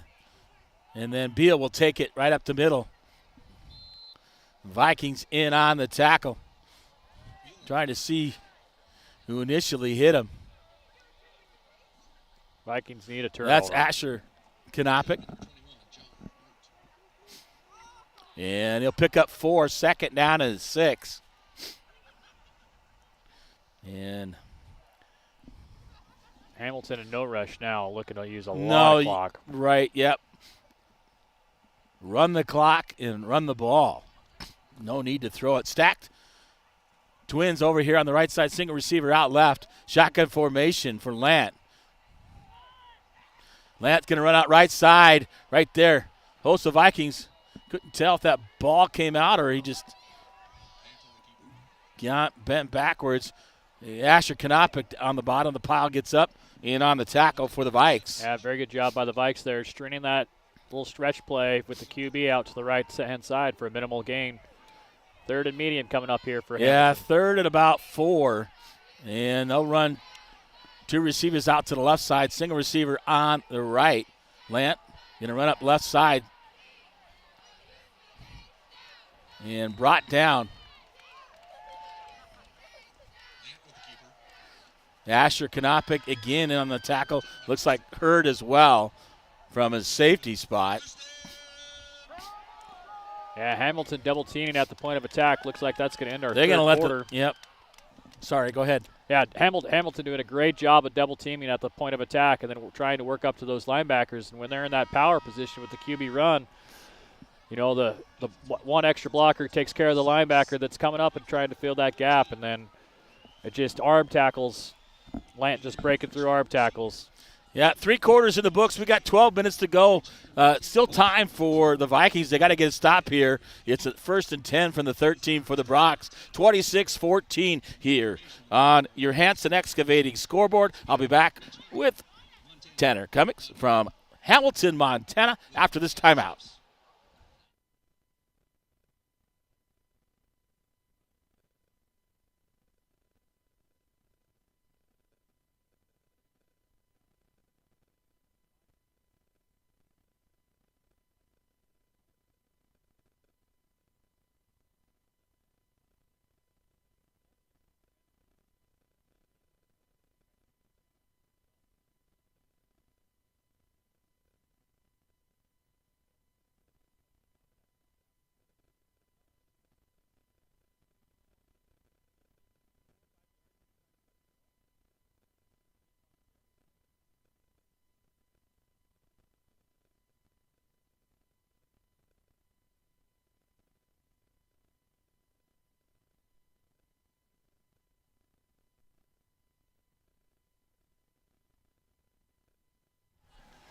All right, we're back in Hamilton. The Vikes heading to the 4th quarter. It's 4th quarter time. It's time to get things done. You got 12 minutes to go, Tanner. And first of all, what the Vikes have to do, they got to stop.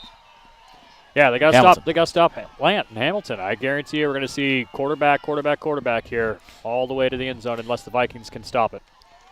Again, they set it up. He's going to run it right up the middle, and they get 5-10 yards. Tidwell in on the stop, along with Wyatt Johnson. Yeah, I think he's going to get 10. We're going to have 1st and goal now. 1st and goal from about I look at this side, Judge, from about the 4-yard line. And look at the guy out of the scoreboard, so must be right. 1st and goal from the 4. Hamilton will run a single receiver out to the right. Stack Twins on the left side. He's just going to run it right up the middle. He's grabbed, Asher pulled down. And who had him by the ankle? That's Asher. And then helped out. Number 1. Tristan Hurd. Yep. Helps him out. But Asher initially getting in there and able to hang on of Lant. Yeah. Got to hit him low. Can't hit him high. 205 pounds, he'll run you over. Hamilton subbed out all their wide receivers here, going large here on the goal line. Yeah, going to run those guys right in front. They run split backs on either side of Lant in the backfield. They're about the 2-3 yard line. Lant going to run it in. Pretty much untouched for the touchdown.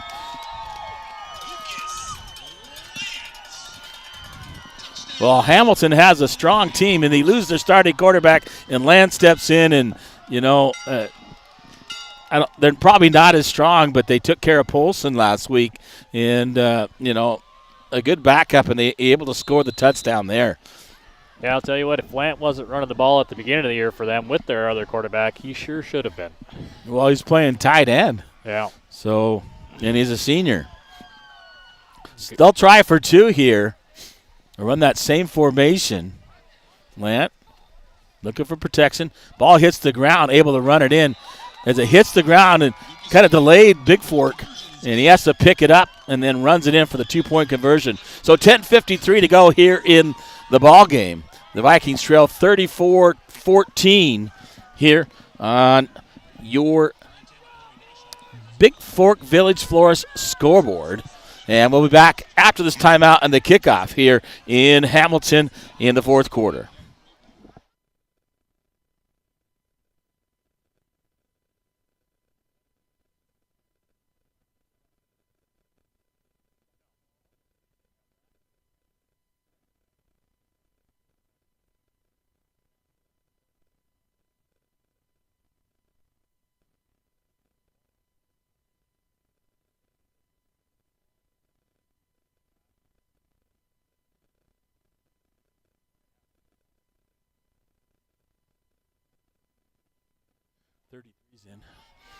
All right, welcome back to Hamilton. Vikings trail 34-14 on your Village Forest scoreboard. Vikings find themselves in a 20-point hole here. See if special teams can make a difference here and get good field position. Vikings got to have a drive to try and start knocking away at this lead. Gabe Judy to kick. Looks like Asher Knopick Johnson. Little squib kick on the ground, picked up at about the 22 by Asher. Asher going to go try to run left side, try to cut it back up, grabbed and pulled down. Yeah, not a lot there for Asher on that one. Number 19, Lupke on the stop. Jackson at about the 28-yard line. It'll be 1st and 10 for the Vikes. So what's got to happen here? I say that they got to score within 2 minutes. Yep, they got to score quick, which means we're going to have to air the ball out a little bit, which we don't have the best conditions for doing that, and Hamilton has a great D-line. So I'd like for us to use some snap counts here, try and get easy 5 yards with them jumping offside, some screen game possibly. We'll go shotgun formation looking, throws a screen out to Knopick, then Knopick can't hang on to it. Cole drops a little wide receiver screen. Yeah, Vikings going to go no huddle here. They're going to go quick here. Well, the incomplete stops the clock, but 10:44 to go, and 2nd and 10 for the Vikes.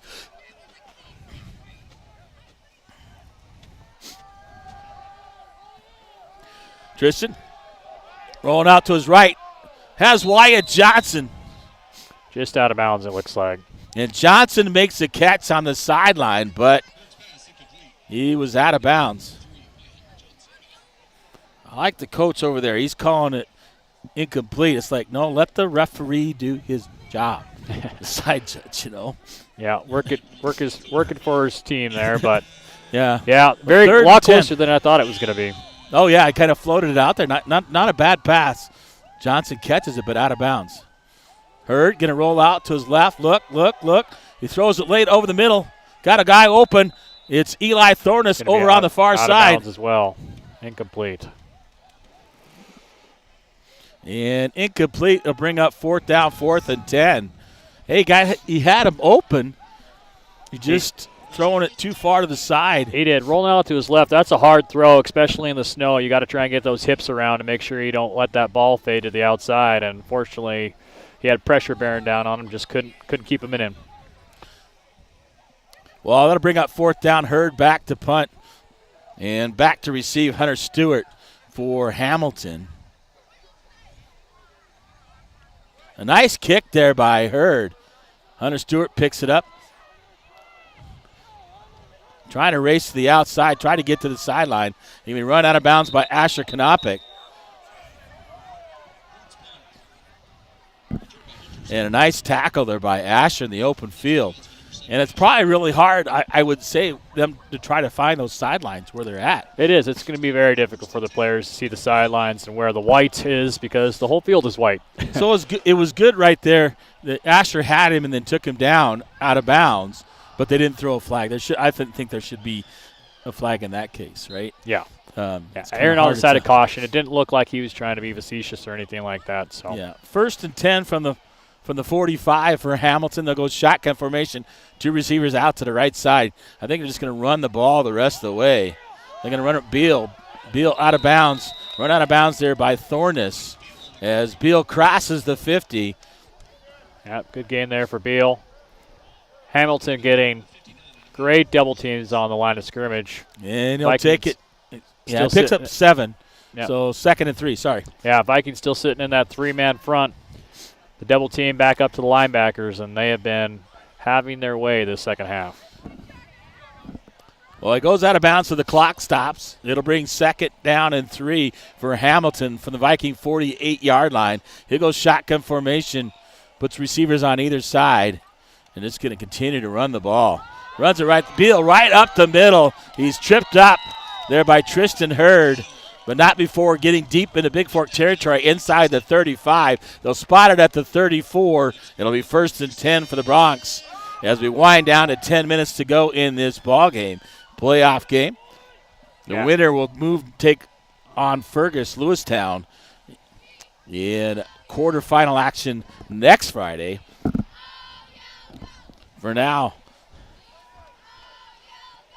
the Bronx look like they're in control, up by 20 with 9:40 to go in this ball game. They'll put receivers on either side. Shotgun formation for Lant. Beal right next to him on his right side. I think they're just going to run the ball the rest of the way. This time Lant will take it, and he's pushed back. A nice push there by Bigfork up front. Kanopic and Johnson get in. Yeah, great play there by Bigfork. There's some confusion on the Hamilton line. Both guards pulled and ran into each other behind the center, so that always helps out. Well, then Asher and Johnson coming hard. Yeah. To get in there for Bigfork.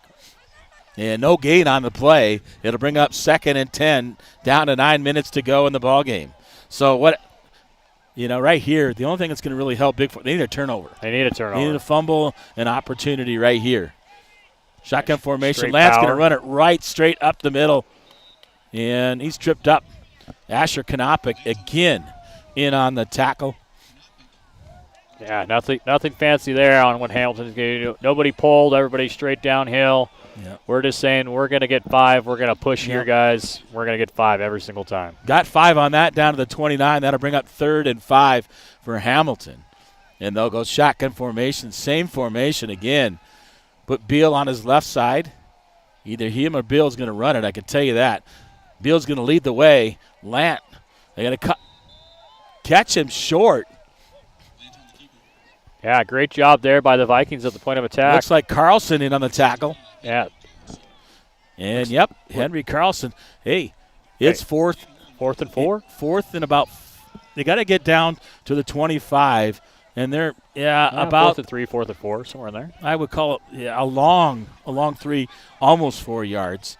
And they're going to go for it here. Receiver on either side. They're going to run that 2 guys up front blocking. Lance going to run over to the right side, I bet. Looks back to the coach. Vikings did a good job enough. Beal on his left side. They're trying to get him to jump. Get a free first down, 3. right? Yep, we're going to have a timeout. And Hamilton will have to take a timeout with 7:28 to go. They lead 34-14 on your Bigfork Harvest Foods scoreboard as the clock, or the 25-second clock, was running down. And we'll take a timeout along with them here from Hamilton, Montana, as the Vikings trail by 20 here, 7:28 to go.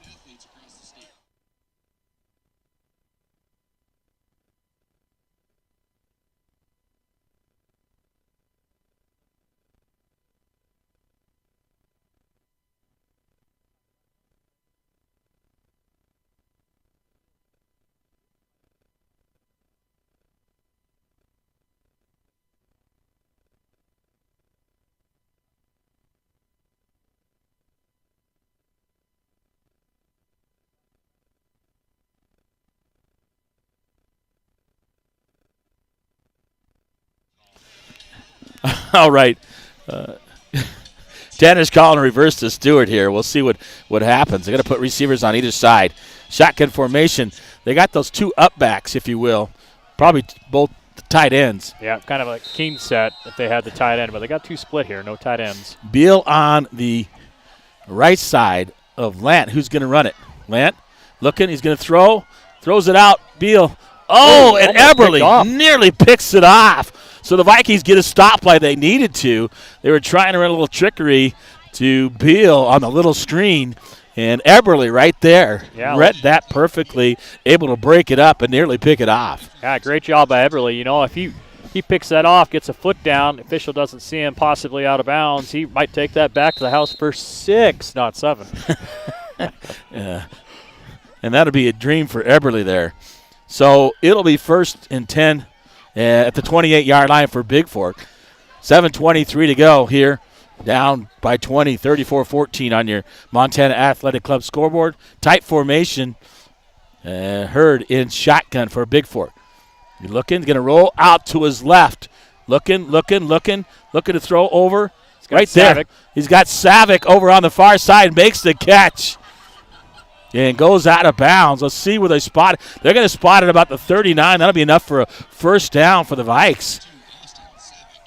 And a nice catch by Austin Savick. Yeah, had to go down and get that one. Good job by Hurd rolling out to his left. This time keeping the ball inbounds so Savick can get a foot down. Yeah, he was looking deep, and the guy deep was not open. Savick in the middle, able to get it to him. So 1st and 10 from the 39 for the Vikes. They'll put two receivers out to the right side. Hurd, shotgun formation, is going to look to roll right. Oh, he's got Knopick on the right side if he wants him. Throws it backside. Went. Yep, just a little bit of miscommunication there. Knopick off the backside. Hurd rolling out to his right, open, but then Knopick headed upfield once he realized how open he was. And that's a tough throw for a quarterback to make all the way across the field. And by the time Knopick saw he was thrown in that direction, it was too late. Yeah, couldn't come back for it. That'll bring up 2nd and 10 as Hurd tries to throw back on the backside on that. Knopick out to the right. Motion, goes Johnson. Johnson faked. Hurd over the middle. Got it, throws it up. He has Thornus on the left side. A little bit too high off his hands. No good. Incomplete. And I think number 8,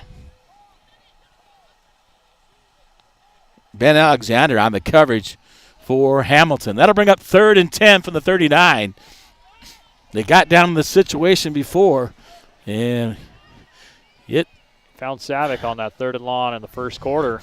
See if he can find Savick again here, cutting They'll across put Cole Knopick out to the right. Johnson just inside of him. Johnson will go in motion. Hurd looking, screenplay over the middle. Blitz was coming.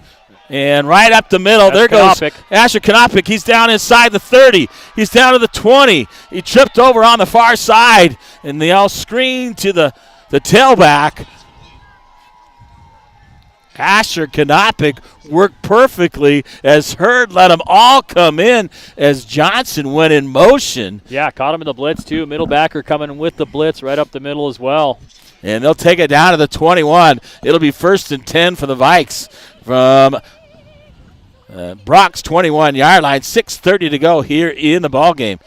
Big 50-yard play. Hurd going to roll out to his right. Looking. Does he have a man? Throws it late. Throws it behind Wyatt Johnson. He's rolling. And pressure put on there by number 14 for Hamilton. Yeah, good decision by Hurd there. I don't Carter think Morgan. He really had anything, so he threw it at Johnson's feet behind him just to make sure he didn't take the sack for a loss for about 10 yards. Good decision. Exactly. So Hurd, the senior. And this will come up. Should be 2nd and 10 for the Vikings. They got 1st and 10 up there, but should be 2nd and 10. And little trickeries. Looking for a guy open. Hurd's going to run out to the right side. Cuts back inside. Back over to the left. He's going to go all the way back left. He's got Tidwell out in front leading the way. And what a play. A nice job by Hurd as he rolls out to the right, cuts it back in the middle, and there's nobody on the left side for Hamilton. He cuts it all the way back in for the touchdown from 21 yards out. Nice play by Hurd. Yeah, boy, I wish we had a replay screen on that one and something we could draw that up like they do on Sundays. Oh, my. Yeah, that's playground. That is playground. That's just what Hurd saw open as he cut back in. He meant to come to the right. He was going to throw it on the little trick play. Hands it off to Asher on the jet sweep, who hands it back to Savick on the reverse, who throws it back to Hurd to look for the pass downfield, runs off to the right, gets a good block by Thornus and a cut. Turns it all the way back across the field to the left for a touchdown. But Hamilton didn't bite. They covered up the two receivers in the end zone. Mm-hmm. So Hurd on for the extra point try for Bigfork. Kick is up right down the middle. 6:13 to go in the ball game. The Vikings now within 13, 2 scores. Within 2 scores, 6 minutes here. Plenty of time. It's 34-21. The Vikings trail the Bronx here on your SJW Land Surveying scoreboard here from Hamilton, Montana. We'll take a timeout here and be right back.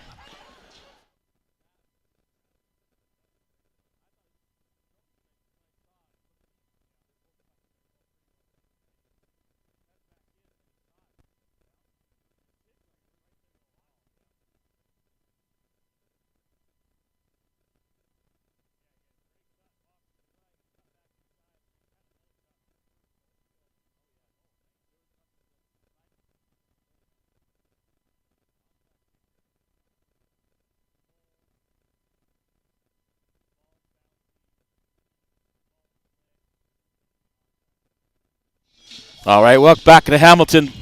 The Vikings put one up on the board, 34-21 here, 6:13 to go here on the Bigfork Harvest Food scoreboard. The Vikings trail the Bronx. And Hamilton definitely expecting onside kick here as well. Yeah, they got one back deep to receive, and they got 10 guys within 10, 15 yards. And Hurd teeing it up. Will they go for an onside kick here? Or, because defensively they haven't been able to stop. They need something to create an opportunity for them to be able to take the ball. He is going to onside it off to the left-hand side. Covered up, though. Hamilton, nice job. They knew it was coming. Number 4, that's Stewart. And was it 4? Yeah, Stewart with the hands. Yeah, the hands team out there, and he did a great job for Hamilton. But, you got to try that at that point. You're not stopping them by kicking it deep, right? So if you can take an opportunity, get a bounce. And I don't think the ball went so flat. No bouncing it to give didn't really get an opportunity. Bounce. Probably hard to kick in this cold weather. Short field doesn't hurt. Giving them a short field doesn't hurt you here in a 2-possession game. So we need a turnover is what we need. So I'll take an apple one right now. A hot apple one. Shotgun formation. They're going to run it right straight up the middle. And tripped up. Again, who's on the bottom? Asher Kanopik. Yeah, right there along with Hurd on the stop. Joy watching Asher play, man. He gives everything all the time, and he's got a nose for that ball. Well, it's good to have him back. He was hurt last year, and then we didn't have him for basketball as well, so good to have him back. Lant on the carry. He picks up 8 on the play. It'll be 2nd and 2, 5:40 and counting in the ball game here from Hamilton, Montana. On your Flathead Lake Lodge scoreboard, the Bronx lead by 13. He'll go shotgun formation. Twins, 2 receivers out left, 1 to the right. And Lance is going to run it right up the middle for Hamilton. Flag flies in late. It's Asher Kanopik along with Wyatt Johnson on the stop. So Kanopik's got to be in double digits with tackles tonight. It's a big call. So holding on Hamilton, that'll push him back 10 yards. And, the only thing I think is going to help, we need a turnover here. Got to get a turnover. To give us that opportunity and then move it on offense and put the pressure on them. Yeah. We get a 1-score game, that's going to put a lot of pressure on them what to do. Yeah, that was a big penalty because they were probably in about 4-down territory, being down near their own 40. Now push back across the 50 with 2nd and long. If we can hold them to 3rd and long here, make them pass. Yeah, 2nd and 10 from their own 48 again from the original line of scrimmage. Shotgun formation, low snap. Lant ready to pick it up. And Bigfork right there. Zamberg's not moving an inch in the middle right there. In the bottom of the pile, it's Wyatt Johnson. Yeah, our 2 linebackers have been giving it their best, those two middle and center linebackers, Johnson and Kanopic. They seem to be near every single play or making every single tackle. Yeah, and Zandbergs and Tidwell really played well up front. So has Carlson for the Vikes. You know, you see Kanopic, you see Johnson walling in on it. Plummer, Yep. you know. 3rd and long here. This is big because I think they'll get in punt formation if they don't get this. 3rd, I would call it about 7 from the 49 at Bigfork. Shotgun formation. He's going to have to run it. I like the shift, No, although we shifted away from it. He grabbed him. He's going to can't quite get him before he gets to the first down. And yeah, it's Eberle. Eberle in on the stop, but not big enough to bring that 205-pound quarterback down. Eberle at about 5'9", I think. Yeah. Probably about 140. Yeah, maybe. If that, maybe. If we're lucky. If I look at the sheet. He's playing like he's about 180 out there, though, and he hits like he's 150. He looks like he's 5'7" and 150, taking on the 205 kid. But he brought him down, but not before he gets the first down to the 42. Really well. 1st and 10 at the 42 for the Bronx. Need a turnover here. Lant goes in shotgun formation. He's going to hand it off. Big hole. Oh, running to the outside. Cuts it right. Johnson Who makes the saving tackle touchdown. right there? Wyatt Johnson. Beal on the carry. I thought he was going to break it outside and be gone. Yeah. But Johnson right there grabs him at the 30. Yeah, Kanopic did a good job from his corner position, forcing him back inside, and then Johnson there with the pursuit to finish him off. Well, the Vikings running out of time. About 3 minutes to go in this ball game. They're down 34-21. 1st and 10 for the Bronx for their own Bigfork, excuse me, not their own, but Bigfork's 30-yard line, and they're just going to continue to run the ball. Put receivers out on either side, but they're not going to throw the ball here. No, they're not throwing the ball. First down. They're going to There's hand it a to Beal. left. Beal, left side, tripped up. By Kanopic. That's Asher Kanopic tripping him up. Having a really good ball game is Asher. Yeah, the only bad part is our backers are making first contact 3 yards down the field instead of out of the line of scrimmage. Yeah, and they get 5 on the play, so it's going to bring up 2nd and 5 and 2:25 to go. And the Vikings certainly running out of time. Got to have something here. Got to get someone to stand someone up and get a strip. He's waiting, letting the clock run down. Lant going to hand it off to Beal. Beal, wow, nice. What do they call that? Oh, that's a TFL right there. TFL for Wyatt Johnson. He tackles Beal back to the 29-yard line. The Vikings will take a timeout here. They are. Should have about 2 minutes left. Because that's going to be all the way back to the 29. They got to get to the 20. That's going to bring up 3rd and, let's see where they spot it. 3rd about 8. Oh, they're going to mark it at 28, excuse me. So 3rd and 8. And, we'll just stay right here. Just under 2 minutes to go in the ball game. It's been a pleasure having you on, hanging out with me, Tanner. Thank you. It's been great. A lot of fun calling the ball game. Couple plays here and there, difference. Turnover by us, but in that turnover, they didn't score. That's correct, right? yeah. They so didn't we were score able on to that hold them turnover. out. So that was huge. We got 2:01 to go in the ball game. The Vikings trail by 13. Something's got to happen here. This 3rd down, we got to hold them or get a turnover. Probably 2-down territory for the Broncos.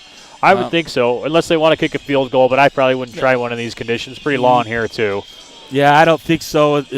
Maybe it's a little bit closer, but by the time you kick this in the 20, it's at the 35. It's a 45-yard field goal.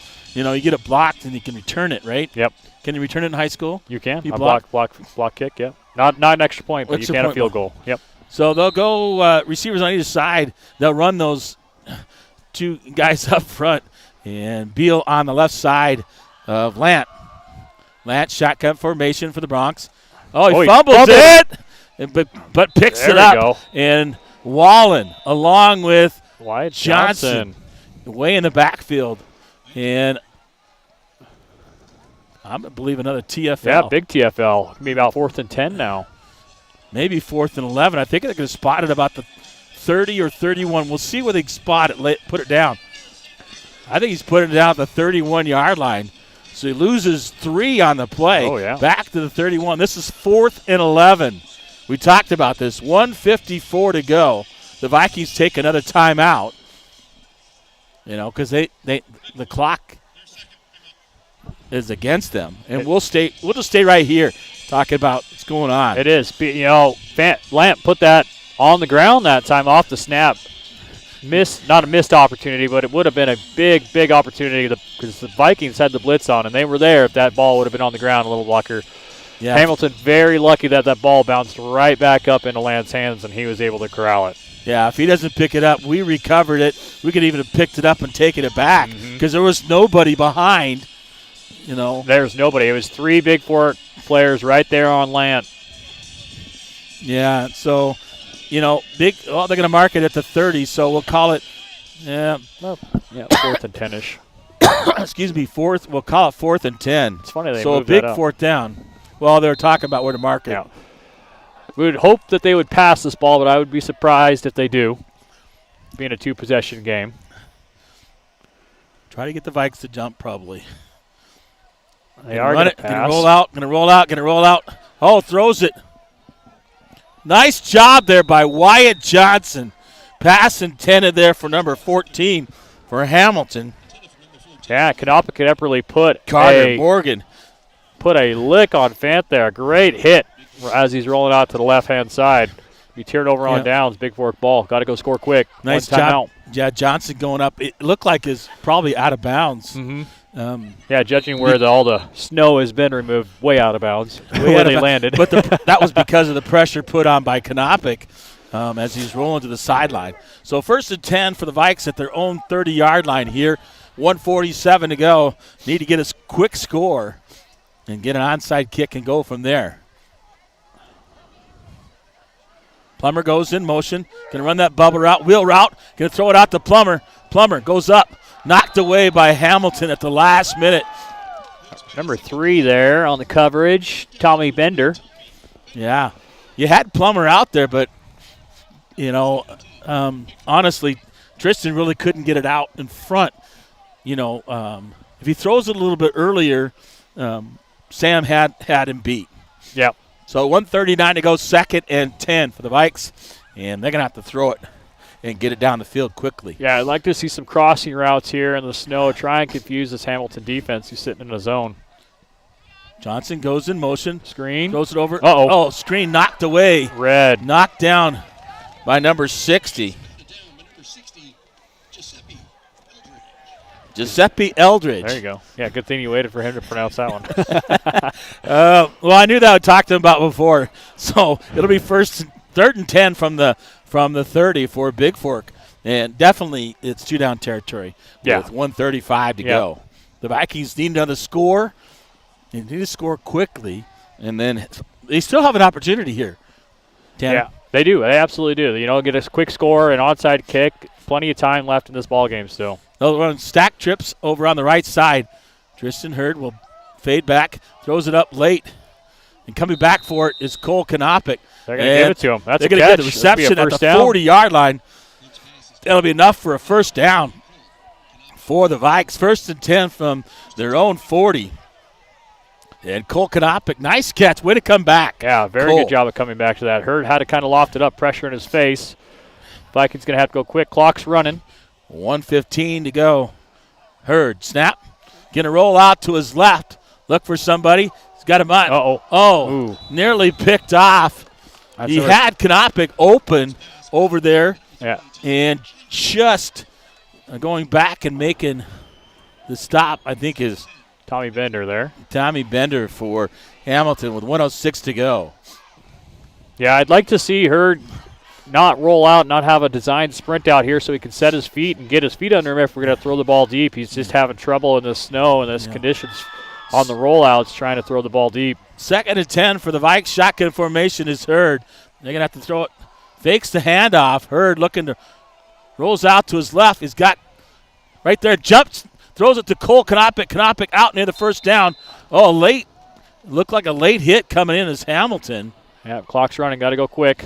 And takes it across out to about the 48-yard line, just short of the 50. They'll mark it at the 49, It'll be 3rd down and 1, maybe 2. Or check that, 4th down. Is it 3rd down or 4th down? It's 3rd down. It's 3rd down. They got the thing marker over there. Yep, it's 3rd wrong. down. Tristan Hurd rolling out. Uh-oh. He fumbles the ball. Hamilton pick it up. No, he's going to call him down. They're going to call him down. Oh, boy. Oh, and we're going to get a flag. It's going to be a 1st down. Yeah, they're going to be unsportsmanlike on Hamilton, I believe. Is Hurd is stopped. They call him down back at the 42-yard line as he fumbled it, but they said he was down, and so a flag flies out in the area of unsportsmanlike on that 3rd down.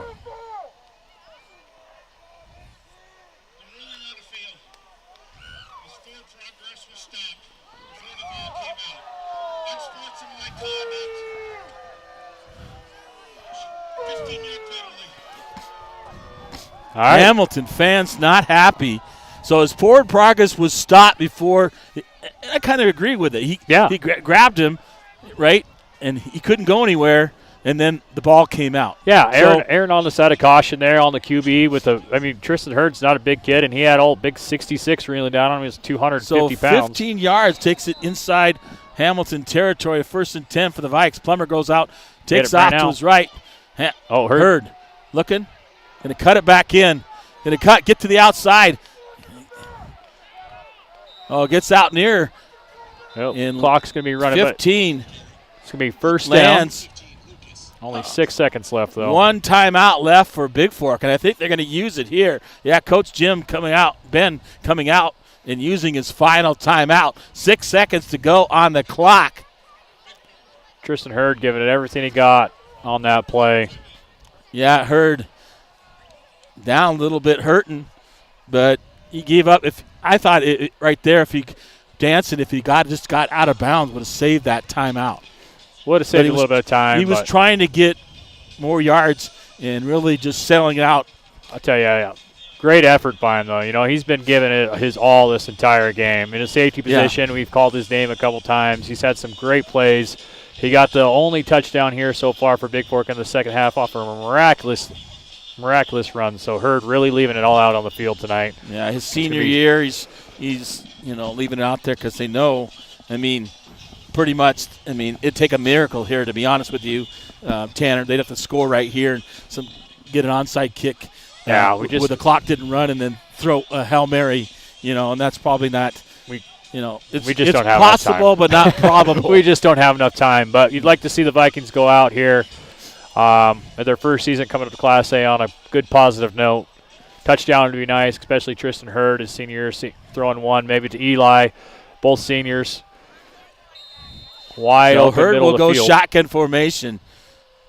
Cole Konopik, a senior as well. Wyatt Johnson, a senior. Tristan Hurd going to run back, look, rolls up, looking. He's going to try to run it all the way. Fakes the guy, gets out, goes out of bounds. As the clock runs out, he takes it inside the 20, probably about down to about the 15-yard line. So Hurd leaving it out there, takes it inside the 15, but time runs out on the clock here in Hamilton. Well, Hamilton will take on Fergus Lewistown next week. Not sure what time. Your final on your Flathead Lake Lodge scoreboard, it is the Hamilton Broncos 34, the Bigfork VIkings 21. And a nice job, a great job by the Vikings to stay right there. We'll be back up to wrap up things here on the postgame from Hamilton, Montana momentarily.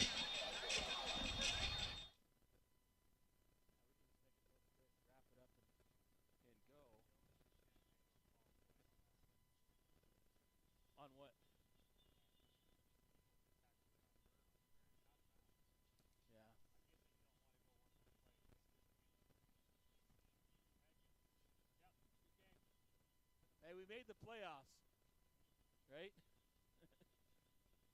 In the first year. Thank you. Yeah. Hey, thank you. Good luck to you guys.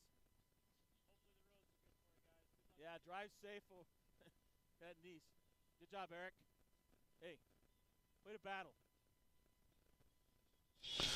All right, back here with my partner, Tanner Cummings here. You know, a valiant effort by the Vikings tonight. The big story probably of the game that I see, was the quarterback for Hamilton stepping in as a backup, and being 6 foot, 205 pounds, Lucas Lant. It didn't seem like Bigfork really had an answer for him. And Bigfork ran out of time, just trying to stop him. Yeah, Lucas Lant had a game. Tell you what, definitely player of the game. Probably had over 300 yards of total offense. Scored every touchdown for them, whether it was passing or rushing on the ground. So 5 total touchdowns for him on the Knights. Just a valiant effort. I think they're in pretty good shape going into Lewistown next week with quarterback play like that. Yeah, and we thought they'd be down without their other quarterback, what we went against last time. So a great effort, I'm proud of the Vikings, the way they played. And like some of the fans that left said, hey, you guys got a good team, a classy team. The Vikings always play with good sportsmanship and good class, unlike some other teams that you might see around Montana. Yeah, super proud of our kids. Yeah, our kids played hard. Tristan Hurd, all the seniors. I mean, all of them. They played tough. They just didn't have an answer for Lant, and that was the biggest difference I saw in this ball game. Yeah, absolutely. So season ends a little bit shorter than we would have liked, but I believe we did play them much tougher than we played them the first time. Oh, definitely the first time. They took it to us. It was first half.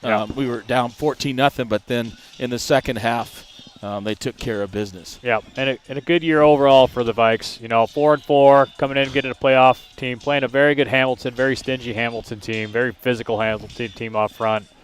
Valiant effort in Class A, figuring out that, hey, Class A football is not so different, but it's different in that we've got to bring our A game every week. Every team out here in Class A can win games. So. Exactly. That's what I say about Class A. We don't have any give-me's like we had some in Class B, to be honest with you. So, well, that'll wrap things up for myself, James LaFontaine, the voice of the Vikes of the House. Glad to be joined by Tanner Cummings here. Down here, it was a lot of fun calling the game with you. I really enjoyed it. I mean, don't enjoy the score. The Vikings aren't moving on, but they played hard and left everything out on the field, which you can be proud of. Absolutely. Thank you, James. All right, we'll wrap things up. That's it from Hamilton, Montana. The Vikings lose this one, wrap up the season at 4-5 as the Broncs win this one 34-21 on your Flathead Lake Lodge scoreboard. Thank you and good night. Drive safe wherever you are out there because the snow is definitely on the ground, and we'll head back shortly here from Hamilton. Thank you and good night.